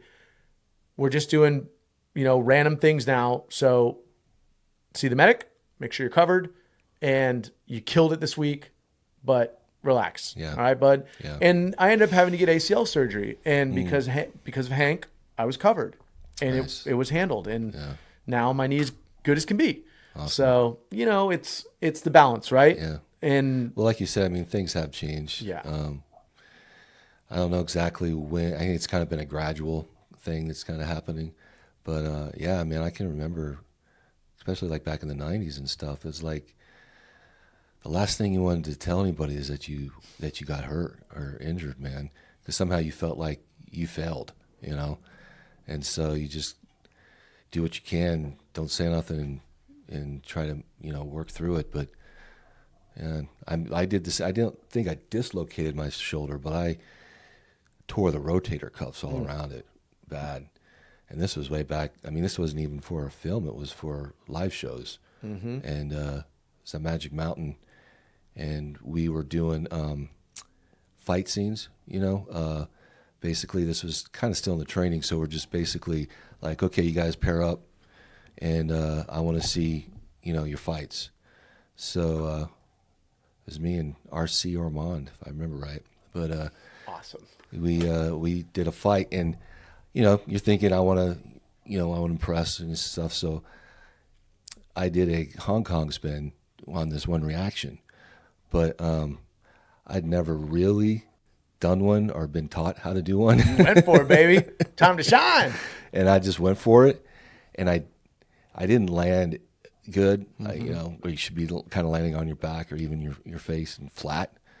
Basically, I went around the 2 rotations or whatever and just spiked all my weight onto my left shoulder. And man, I knew like right then I'd messed something up. Plus, I was only like 24, so invincible. When you at that age, when you know you done something. Oh yeah, right? oh yeah. I didn't say nothing, and even kept the rest of the day like doing fights, and then started doing the shows and trying to tough it through. And there was a lot of hanging in that show, and man, finally that was the same summer I broke my neck. Damn. And got dropped like 18 feet. But the funny thing is even though I broke my neck, I never had that much pain from it, which is weird. But my shoulder was killing me.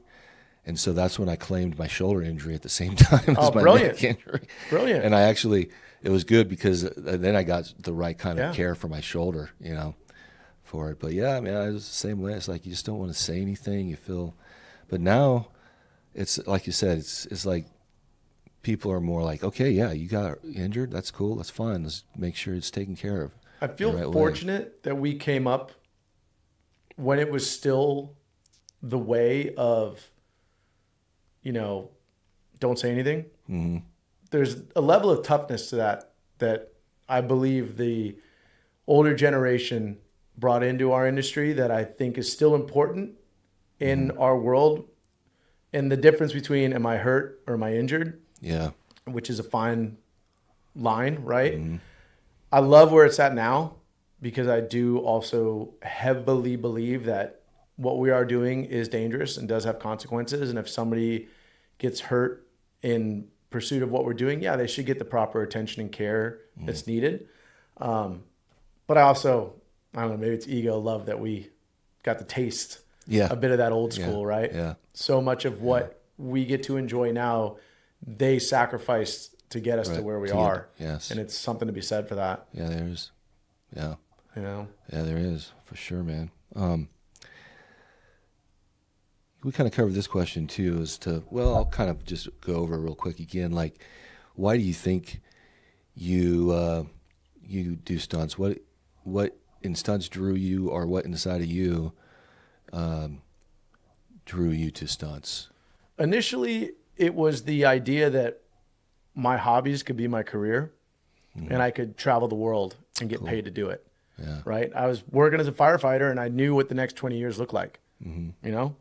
And I wanted to live other places. And I had met these skydivers that lived all over the world and lived these really unique lifestyles. And it was intoxicating to hear their stories. They didn't have a plan. They were just on this ride. And that was so different from me. And that was the initial draw. And then as I got in, I just became passionate about what we do. To this day, I love what we do, right? I love what we get to do. Hang out with really awesome people, put on a performance, enjoy good company. We make great money, right? It's a privilege. And there's so much to learn and keep learning. And you can go, okay, I'm feeling a little stagnant here. Well, I'm going to pursue this aspect of the industry. Right.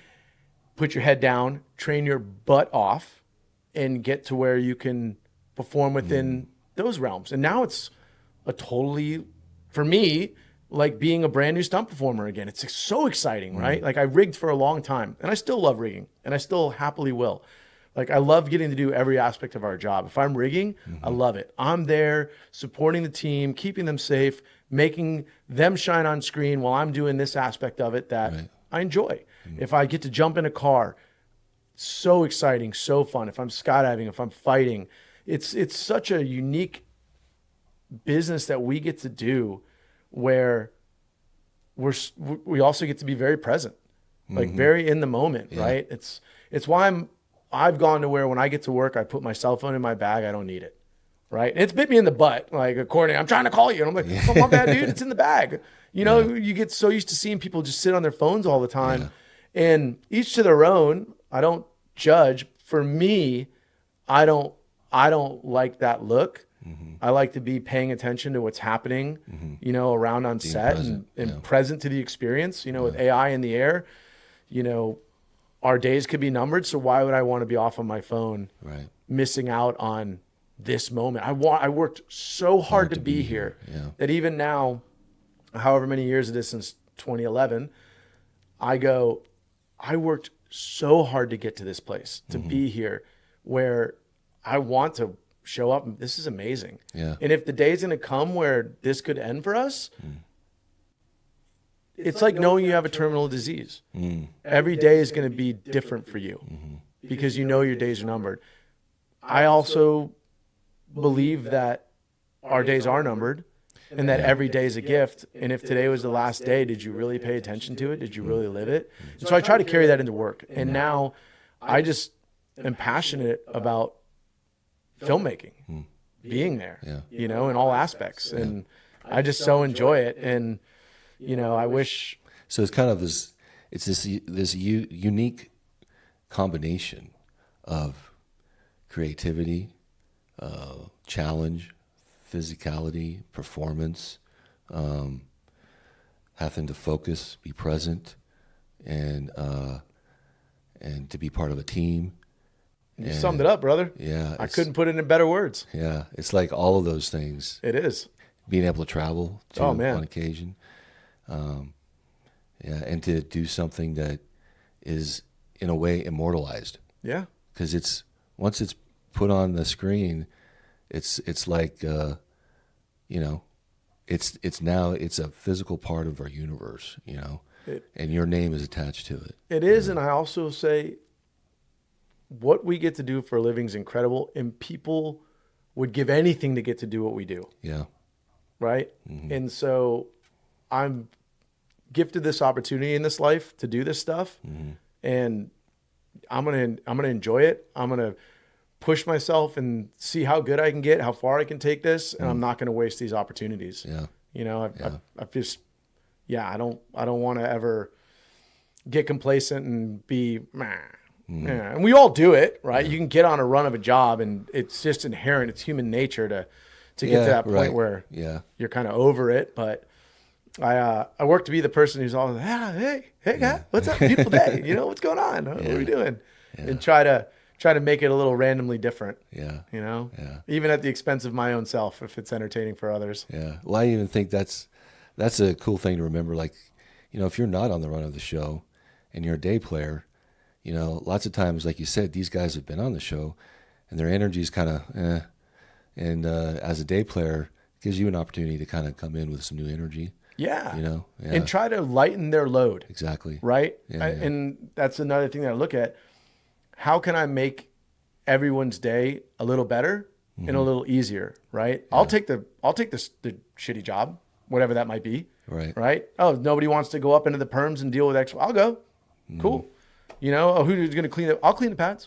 Cool. Yeah. Yeah, no problem. Yeah. You know, I may not be the one landing on them, but if nobody else is going to jump in and clean up, I know they need to be cleaned. I know if an actor stands to get on them, they should not be dirty. Yeah. And so, I'll take care of it. Yeah, I'm on it. Yeah. Well, you know, there's always something to be done. Yeah, there is. And you know, like you said, like I try to be that guy, but also you kind of look for it in others. But like the guy that is in the star role, he just did the gag and he hits the pads and everybody gets the applause or whatever and everything went good. Is that same guy, you know, after he's out of his harness unhooked, does he stick around and help carry those pads back? You know, that's the kind of guy that people want to have on set. Man, I saw Colin Fallenweiler doing that early on. I was, wow. Yeah. Wow. Yeah. Colin. Yeah. Right? And I went, man, to me, everything is lead by example, right? Some people don't know. Sometimes I can also go, you know what? I'll take care of it. You relax. Like, you were just in it. Yeah. I'll take care of it. Yeah. You know, I got this. Let me handle it. You know, other times, you know, there's a dozen performers sitting around playing on their phones and there's pads to be cleaned. I might be a little, hey, what are we doing? What are we doing? Yeah. You know, these are for you. Yeah. You know, like, why don't you come on over, right? Yeah. Or I'll pick the one that I know gets it, and I know they're sharp, and maybe they just need that little bit of, hey, come here, give me a hand with these. Yeah. And then you'll see the others that notice and they jump in to help, And then right? they're like, oh, yeah. Yeah, Right. and sometimes without even have to say anything. yeah, and sometimes it's all it takes, right? To be a little inspiration to the others. Right. And you see it with a lot of younger cats that want to do good. They want to learn. They want to know. And maybe they just haven't had that yet. And so I'm big on that. I'm big on looking at looking for the ones who really are hungry for it and being like, oh, you want this. Like, come on. Like, you're at this great point in your career. You know, that big boy, man, that kid is so sharp. And when Jason Gupton introduced me to him, I remember just being like, yeah, I'm not really looking for new friends right now. I'm so busy. But if you want to come train with me, you can come train with me. And that kid, and I did what my favorite thing became was, I'm going to dance if you want to come to dance. And he came to dance. Really? His big goofiness showed up to dance, right? That's awesome, man. Yeah. And kept showing up and would come to my shop. And my shop was just getting off the ground. And so we're rigging stuff in the perms and we're doing stuff and different things. And what some might look at as, oh, you're working on his property. No, he was in there getting his hands on beam clamps, ratchet straps, helping fid tech, running lines, doing things that until you've put your hands on it and done it, in theory, you get it, Right. but you don't get it, right? Everybody wants to rig, but You've got to, like you said, you got to put your hands on it. yeah, Experience. and that stuff's a lot of responsibility, right? Yeah, it is. It's a lot of responsibility, and you're working over people up in the air. Like there's little notes within that even to learn. To me, anyways, that how you do that when you've got people below you and the thought process through it, right? Yeah. And that kid was so hungry, and I went, man, this guy wants it so bad. He is going to take off like a rocket, and he is. And it's so awesome to watch, right? Yeah. And so I'm always looking for guys like that that really, really want it. And some may not be there quite yet, right? You know, somebody hit me up about learning to rig one time and teach me how to fit. I'm like, that is like so minute and to me so down the road.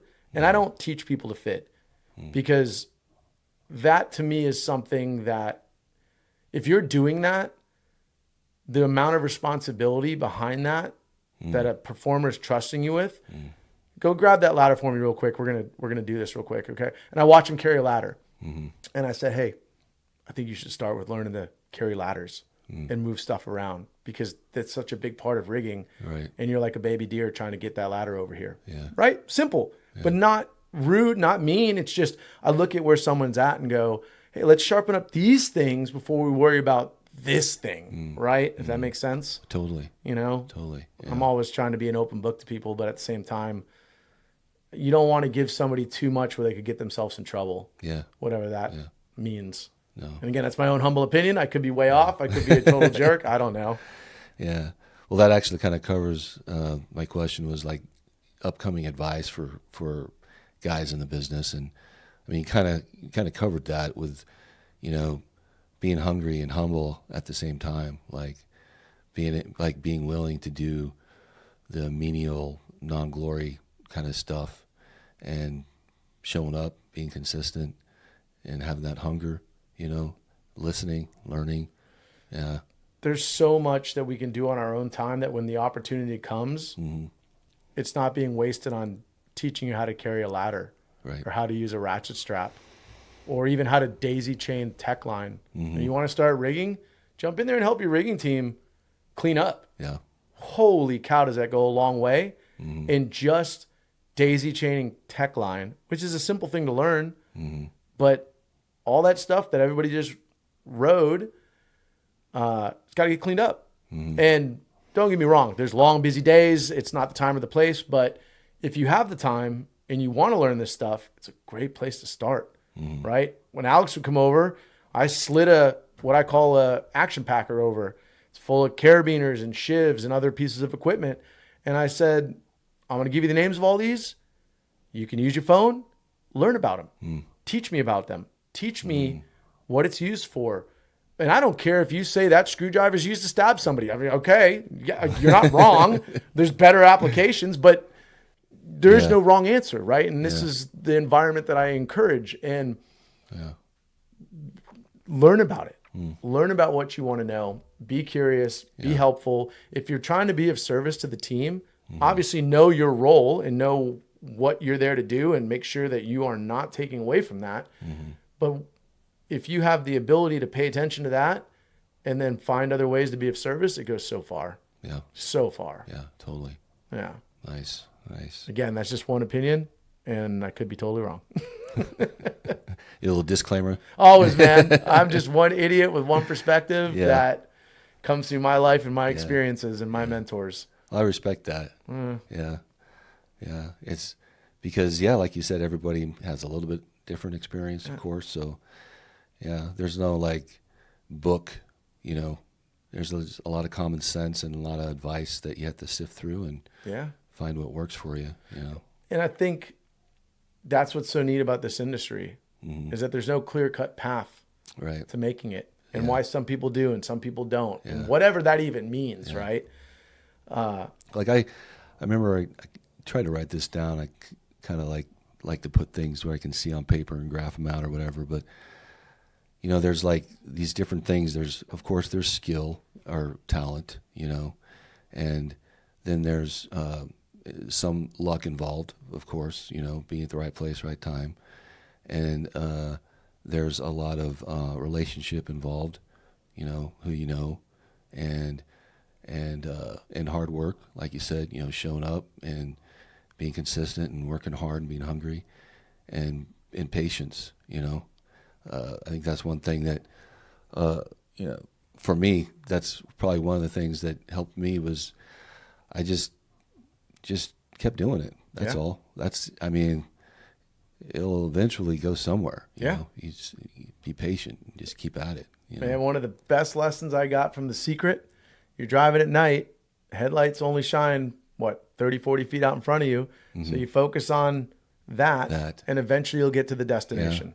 Right? It's a simple concept. It's hard, but you start down a path, and if you stay focused, sooner or later, you'll find your way, or something else will present itself that you didn't even think about. And all of a sudden, you're in that direction. And there's nothing wrong with if you find yourself in another direction. Maybe it took this to get you to that, right? Like you're talking about falling off the roof on the mattresses, right? It takes something to create the momentum to show you the way. And then whatever the way looks like is defined by you in the end. Right. Look back, connecting the dots. You can't see them looking forward. That old saying.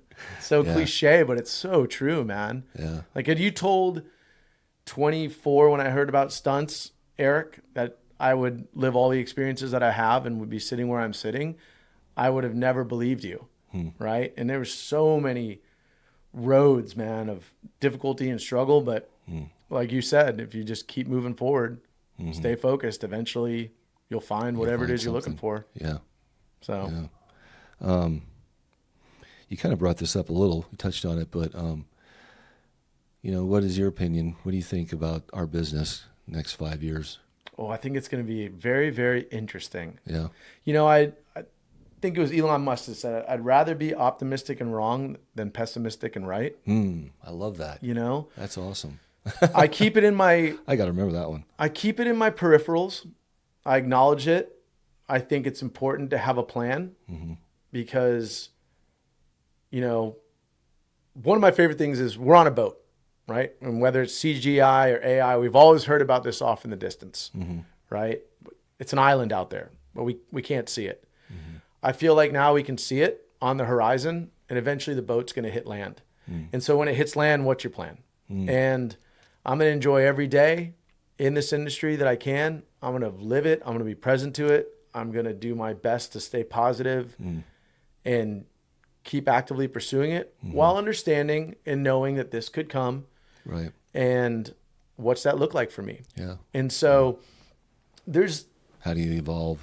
Yeah, man. Like, what does it look like for you? This is an amazing industry, but everything ends. Yeah. Even life. Yeah. So, understanding that should create a more present, enjoyable experience. And if we learned anything from COVID and we learned anything from the strike, I believe that everybody should have it in the back of their heads and perhaps have a plan, right? Hopefully you don't have to execute it, but at least if all of a sudden we do hit land, right? AI comes aboard. I think there'll still be some crews that are doing practical. I think it'll be a lot smaller than it is now and probably more tight knit. Right. And if you aren't with those crews, you may not be working. But that's one possible reality. So the unknown is always exciting to me. Yeah. And I very much look at enjoying the present and having a plan if need be executed, right? Emergency procedures if this happens. Yeah. And all the way that I can relax into right now, knowing like, okay, cool. I know what I'm going to do if this happens. Yeah. Right. I got That's my the markers key. financially. I got my markers work-wise. And if those markers, if we hit those, sick, I'm initiating this plan. Until then, you know, I'm going to stay training every day, hungry as can be, and having fun, man. Yeah. Yeah. So what is your backup plan, or what is your? Ooh, you want my backup plan? Well, yeah, like you actually mentioned you were starting something, I think in January, right? So, you know, I randomly ended up doing a YouTube show last year. They wanted a legit stuntman that skydives at a really high level. And so true stunt performers that are also true, very, very high level skydivers. There's probably 5 of us in the world, right? Travis Finagi interviewed, Tim Rigby interviewed, JT Holmes interviewed, and then Hannah Betts, who they didn't want a female. So it was between the 4 of us. And Tim Rigby went on there and probably gave one of the most insane compliments he could have given, but he told them, you want Eric Salas, he's me 20 years ago.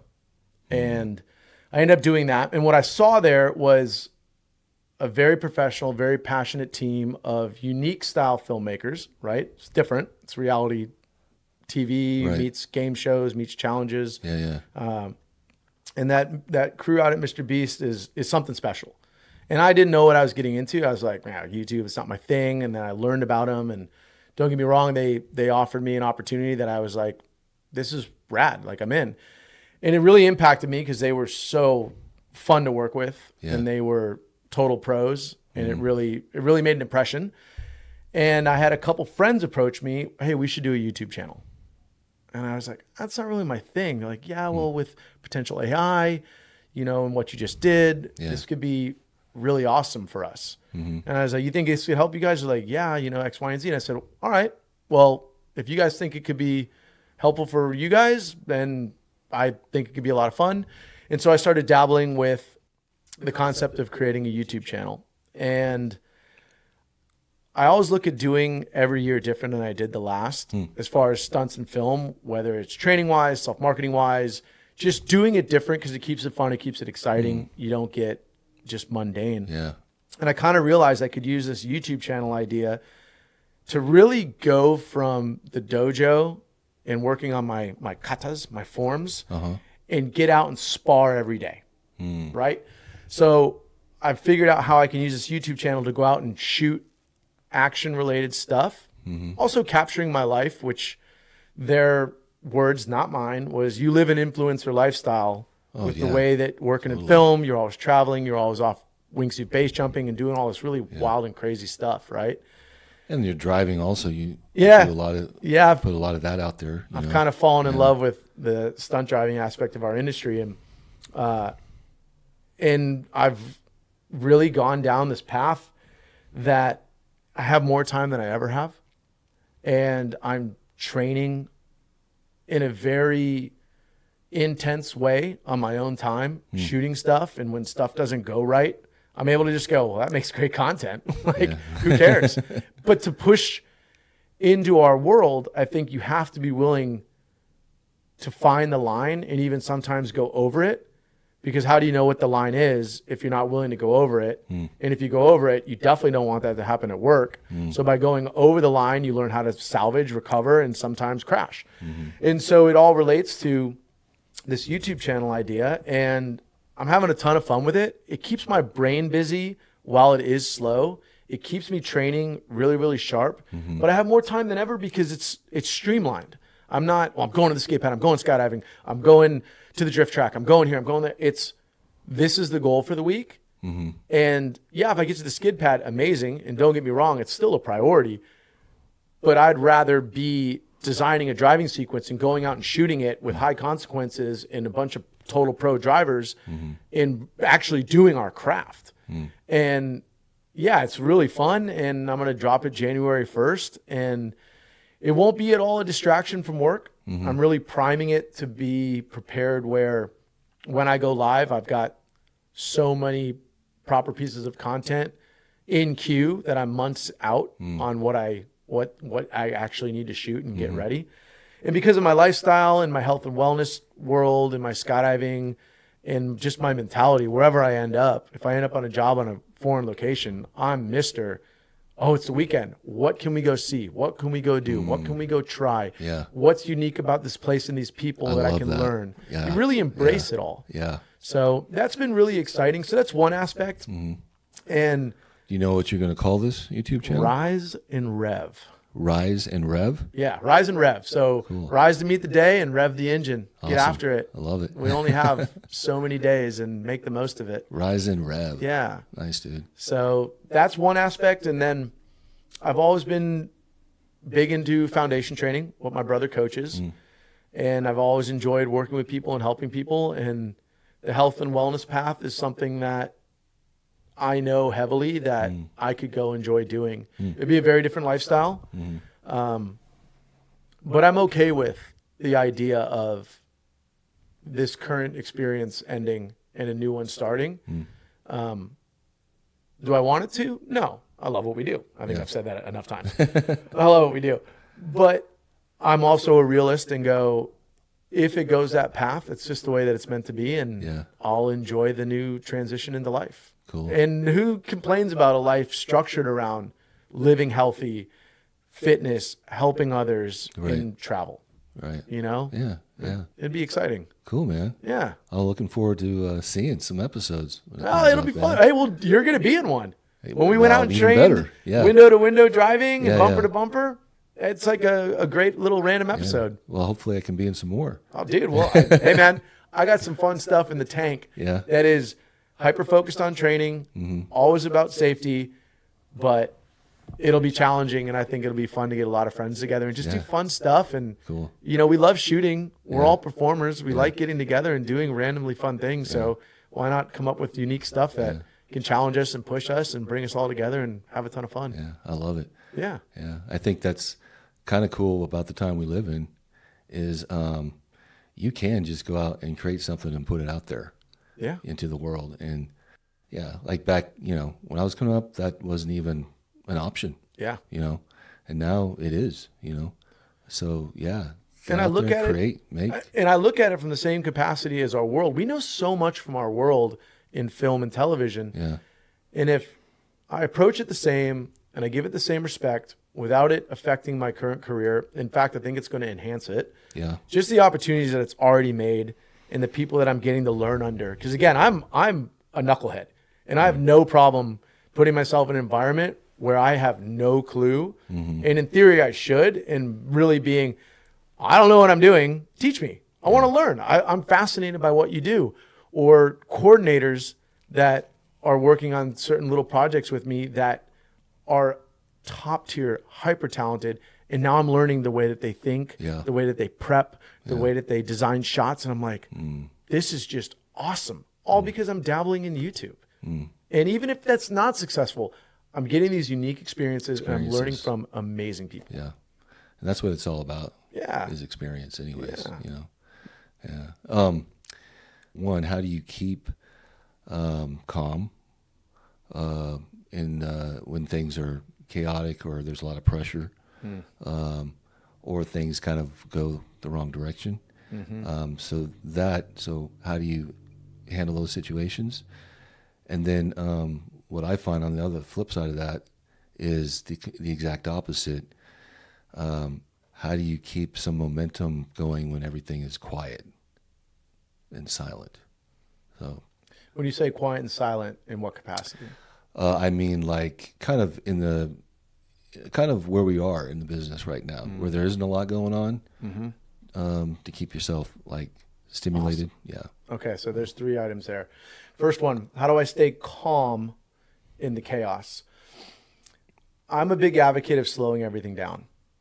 No distractions, task at hand, visualization, and breath. And I think for myself, wingsuit base jumping has been a great teacher of that. Calming down in the moment before flight, reeling everything in, being very present to the task at hand, and executing. And reminding myself, I'm in this position because I'm meant to be here. That's a important, good one right there. Right? Because I don't believe you're going to be in a position that you're not meant to be in if you're naturally in the position, right? If you're not trying to get into this spot, I want the spot, and maybe you're not ready for that spot, right? Yeah. If you're naturally in that spot, and if your mind is focused and you're 100% present, you're going to execute as exactly as you should. And I've learned it the hard way, right? I've learned it the hard way. I've made some major mistakes in my career and stuff that, you know, I'm bummed it didn't work out perfectly, but the lesson from it was far more valuable than had it. And don't get me wrong, it sucked in the moment, and I feel like I let my coordinator down. I carry the weight. It eats at me, and it's brutal on me. Yeah. And in those moments, I've turned around and I look at it on how to get through those things, right? And then also when I see it happening to somebody else, because inherently it happens to every performer. You have a performance, it doesn't go well. Car crash doesn't go right. Fight scene doesn't go good. This doesn't, whatever the thing is. And I know what they are going through. I know what they're going through. And especially for me, I'm able to go, well, they're phenomenal at what they do. Everybody has a bad day. I don't need to harp on you. I don't need the chatter. And I'm probably the first one now to be like, hey, you're not helping anything with that. And they're beating themselves up inside right now. Right. And the day is coming where you're going to experience what they're going through. I'm going to experience it. I have. Be kind, be compassionate. You know, I watched Heidi deal with some stuff on Thunderbolts, and I remember just being like, wow.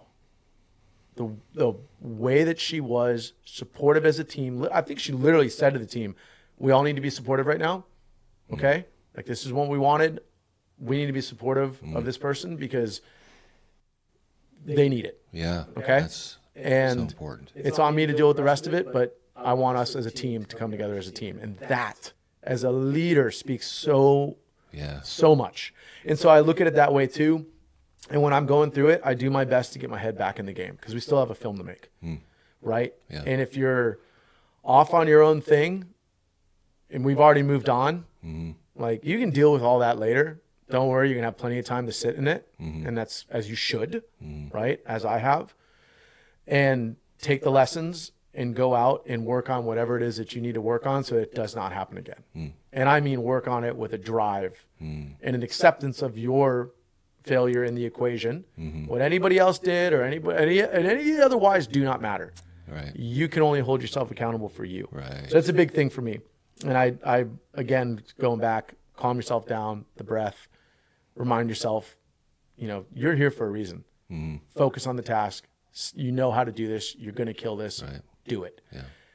And then do it. From there, what was the next one? So when things aren't busy and you have too much time to think. Train. Yeah. Get out there and be amongst your community. Spend time with your friends. Don't get me wrong. If you need to work. Get a job. Do what you need to do to get through the hard times. There's nothing wrong with that because it's what you got to do to continue to do what you love to do, right? But if you're in a position where maybe you are able to just have the free time, go train. Go bury yourself in what you love to do. Go focus on your skills. I'm either building cars or I'm training my skydiving or I'm going to dance classes or I'm doing my fitness or I'm trying to connect with friends. I'm doing the things that I love to do that I would choose to do whether I was working or not. And that for me, you know, gives me that place where it's all going to be okay. And don't get me wrong, I have those times. I just went through one out of nowhere where I'm like, I know better than this, but I'm spinning out, and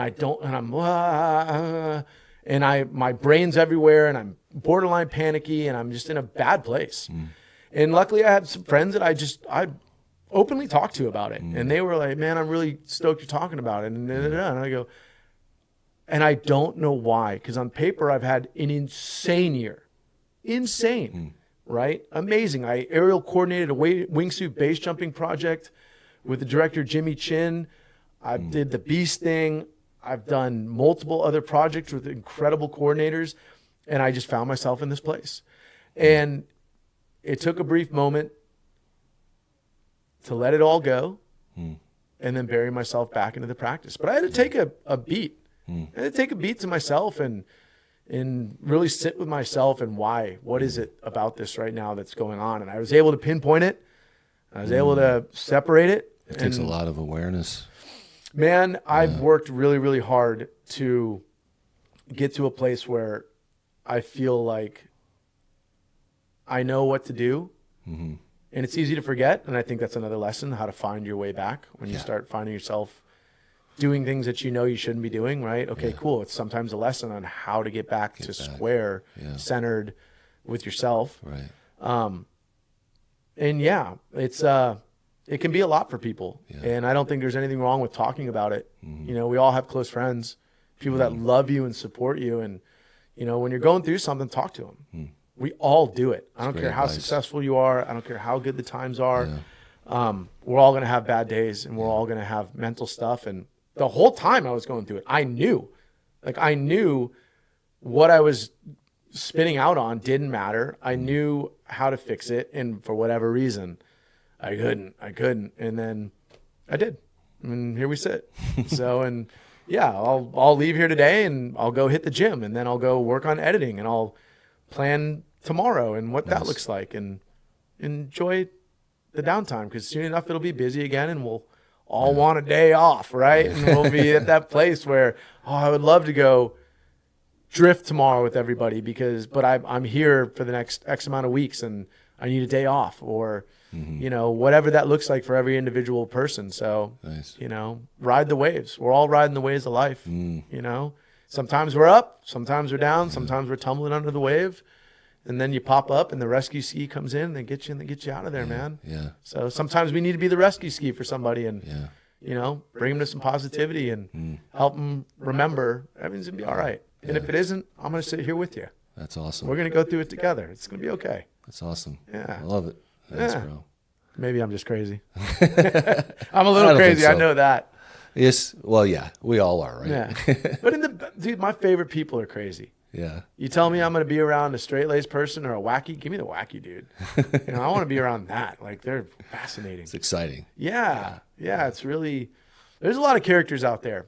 Oh, for sure. A lot of characters out there, and a lot of neat stories and a lot of neat people. And coming to sit with you here, and I love what you're doing with the podcast. I think it's really awesome. And I'm learning so much about people that I'm close with. Yeah. And I'm super excited to listen to Rob Mars's episode and Hank Amos. And I listened to Heidi's, and I learned so much about a good friend of mine. Awesome. And I learned so much about Noon, who I consider a good friend. Yeah. And it's just really awesome what you're doing, man. Thank you. Yeah. Thank you. I dig it. Yeah. I want that to be for people, like, you know, because when I was coming up, we didn't even usually have a face to put with a name on a coordinator, you know. And now, you know, these guys are putting themselves out there so that people in the business can really get to know them, you know. Yeah. And I think that's valuable, you know. Yeah. And I hope people are enjoying it. So it's good to hear. It's cool, man. And what a common denominator I find with everybody that I'm hearing on here is passion. Yeah. Everybody's passionate. Yeah. And they're elitist at something that they are so passionate about, you know, whether it's Hank with skiing or Heidi with gymnastics, among countless other things that they do now, right? You learn about Hank flying planes and hang gliders, and you're just like, wait, what? I know, right? You doing what? Like massive flying planes. Ironman triathlons and all that stuff. It's just fascinating, man. And I just look at that and go, oh, that's inspiring. It drives me to go out and chase life. Nice. You know, I look at these people, you know, Shane Haberstad, Trevor, who was a bro, Jeff, their mom and Jeff's wife, Debbie, like passionate about what they do. Yeah. Just a unique drive for life. And you just see that stuff and it just, man, does it inspire me. Nice. Man, it keeps me driving. It makes me look at every day like, what can I do today? What can I take advantage of? And, you know, when I think about Trevor, what would Trevor do if he had today? Right? And I have this gift of today. I need to go out and live it. I need to go out and do everything that I can. Because that friend of mine whose time was so short, if they had one more day, what would they do with today? What would they make of this? So it's my job to carry that and go out and make the most of the day. And yeah, build up everyone around you, put a smile on people's faces, say good morning to the random stranger. Yeah. Try to get them talking. Yeah. You know, people need it. We all need it. I need it. I love it when somebody does that for me. Yeah. I love when I get around that passionate energy. It's why I like, you know, John impacted me by mentoring me and giving me so much knowledge and fast forwarding my career. Now when I see that, I love getting around the younger stunt folk that are hungry and training hard and driving and go. You know, Robert Shavers is like that. I don't think a lot of people know that. That dude is a beast. Constantly training, phenomenal driver, insane on a motorcycle, good at all aspects of stunts, driving camera bike. Like, I love getting around people like that, that are just living. And I want to be around it, man. Awesome. It just consumes my soul. That's beautiful, bro. I went on a rant there. All over the place, man. I love it. I love it. Well, that's a little bit more about Eric right there, buddy. It doesn't stop either. You should get me with my twin, boy. Woo! Tweedledee and Tweedledum just bouncing off of each other, bro. Are you guys identical? No, but everybody thinks we are. Oh, really? Yeah. He's like the version of me if I was like actually in incredible shape. What? Are you kidding me? Well, you should You're see in incredible shape, dude. All right, we'll take a Greek statue then.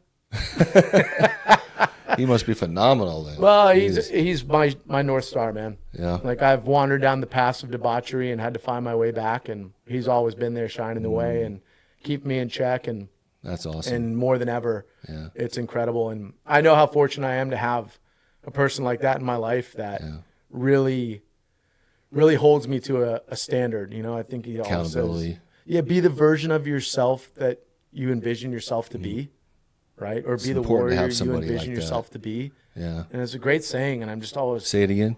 Be the warrior you envision yourself to be, right? The concept in our mind of what we are and who we are, and but projecting that out and actually living that, right? Yeah. Actually taking the hard steps, doing the training, having the uncomfortable conversations, you know, helping others, whatever that looks like. To me, it's easy to go, oh, I'm not going to go train today. It's easy to go, well, I don't feel like trailing a car across the city to go get the miles in, get the seat time in. It's easy to go, oh, I don't want to go tumble today, or, you know, look foolish in front of some hyper talented people, or go to but the version of me that I aspire to be is in those situations, pushes through those little downtimes, the uncomfortable conversations, man. The amount of amazing friends that I have that had I just had a conversation with them instead of, well, I don't want to have that uncomfortable conversation, and I'm just going to let it spin in my mind a version that isn't real or bother me or whatever, or just have that moment. And I love being that person. I love now being able to go, no, I'm going to pull them aside and just talk to them. I'm going to see if what I heard is actually real, if they really did X, Y, and Z. And then if they did Y, like, I need to understand. And odds are they didn't, or they didn't intend to, or they didn't even realize it impacted you at all, or it affected you. And by just having that conversation, you've now repaired something that they didn't even know was damaged, or wasn't actually damaged because it was all in this thing. Right. And so I always look at what do I want to be when I meet the day, and then live it.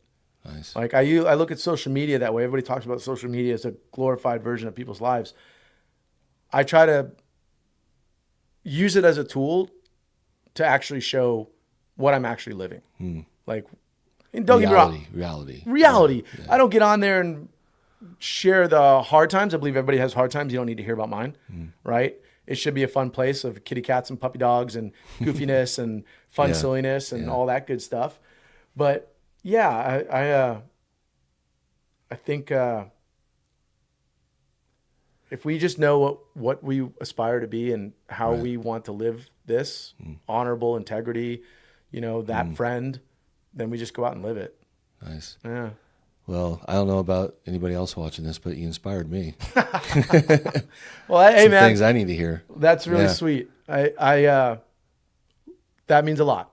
And I'm also, when you say something like that to somebody, I know you mean it. And I also love saying that to people too, because when somebody's inspiring or they're the love that you needed or the help that you were looking for, I love telling them. Like, I really needed that right now, and I appreciate you. Because we as guys, that's hard to say sometimes. We are rough at it. And again, I'm okay with, I'm the dude that does coffee enemas, right? Like, people are like, you're doing what? Right? Random one, right? I don't care, right?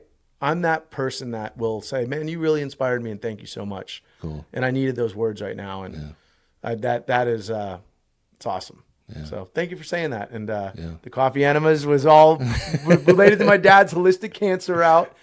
If you're curious about it, I'd strongly recommend you do the deep dive into the research. It's not enjoyable, but there is true health benefits behind it. And my dad's doing well and doing strong, and we continue to map that path. And, had we done chemo, it would have killed him. So what kind of cancer? He's had to map prostate. But then we have a mutual friend who had stage 4 lung and stage 4 pancreatic cancer, who went to the same holistic route as my dad, and he's now cancer-free. Wow. So I say how this long stuff, does they do that treatment for typically? Man, the deep dive I'm not the best at. We were able to get my dad in with a gentleman named Coach Cal out in Southern California, who really, it's diet, it's hydrogen molecular water, it's coffee enemas, it's hyperbaric chambers, it's methylene blue, it's breathing treatments. It's a lot of stuff, and it's truly a dedication to restructuring your life. But my dad, who's an old Vietnam veteran, is in incredible health, incredible shape, and I'm grateful for every day that he's here. And I openly talk about a lot of stuff that I do because I've lost a lot of friends to cancer, and I think it's on all of us to be willing to be open about wacky health stuff that could increase longevity for everyone. So I'm a big supporter of that. Yeah, big time. It's different, but I don't. Again, I'm not here to be normal. Yeah, I'm here just to be me, and me is a kind of walking goofball that is not worried about the laughter or jokes that I'm going to get from it. Yeah. And when they come, I'm going to embrace it and have laughs with my friends about it and be like, yeah, I said that. What? Do you expect anything less from me? And the ones that know me well, it's like, oh no, that's Eric. Hasn't changed much. I'm lighthearted, man. Yeah. In a world where everybody seems so serious all the time, I like to. Well, you're one of the guys I always love seeing on set. Oh, thank you. I mean that. You bring a great energy. So, well, I appreciate it, man. I think life gets hard on its own, so we might as well try to, when we can, be chill and relaxed and goofy and fun. We might as well do it because the hard times are coming. Yeah. So until then, let's smile, and then we'll map the hard times together. I love it. I love it, bro. Real quick, what's a couple of things you kind of mentioned, but what's a couple of things recently you did that we can look for coming out here pretty soon? Oh man, that's a tough question. I went out to New Mexico and worked for Chris Brewster for the first time, which I had an awesome experience. He was such a great leader, and I got to side a cop car on that for him. I got to play a character, get shot and killed, do a little rigging. He had a couple of really hungry young stunt performers out there, and got to give them a little bit of useless knowledge out of my book, and so that was a highlight. I really enjoyed that. The Mr. Beast thing is out. That was a really cool experience. So if anybody hasn't seen it and wants to watch some really awesome challenges it was all real. And when I want to check that out. What is there a certain name to the episode? Or I think it's Would You Be Willing to Burn Alive for $500,000? Okay. Yeah. I love the aspect of not knowing what I was about to do, and then the blindfold came off, and that's when I found out. And talk about staying calm, evaluating, and then execute. And that to me was just awesome. Nice. Other than that, the wingsuit base jumping documentary that I'm not sure when that's going to come out, but Jimmy Chin was the director. It'll be for the Sphere in Vegas. That was pretty special. The Sphere in Vegas. Yeah. Yeah. They're going to put it on the. You can watch it there. Is that what you mean? Really? That's what it'll be for. Yeah. Wow. It was around cool. the stunt performer we had do the base jump on Thunderbolts, Yeah. Katie Hansen. It's based around her. Is that the only place you can see it then? I don't know. It's not out yet. So it's of things to come. So I'm pretty excited to see that. What's it called again? I don't know. I don't think it has a title It yet. doesn't have a title yet. Yeah. Okay. So I hope I didn't get myself in trouble with anything I just said. Well, I didn't without a give title, it'd be kind of hard. I didn't give anything away. So, other than that, YouTube channel in the new year. I want to see some nuttiness and actually get a real dose of what my life is. Rise and Rev. Rise and Rev, man. It's not as exciting as everybody thinks, but I'm having a goofy good time through it all. So cool, man. a lot of interesting challenges in this car game that we play with, Duke. As Yeah. I know you know. Yeah. Dead cars and broken cars and trailering here and driving there and mapping all the issues and fun with it, man. Just fun, learning, growing. So hopefully Awesome, man. in the new year, there'll be some exciting stuff out there. Well, thanks so much for coming out. Yeah. I'm glad we finally got to do this.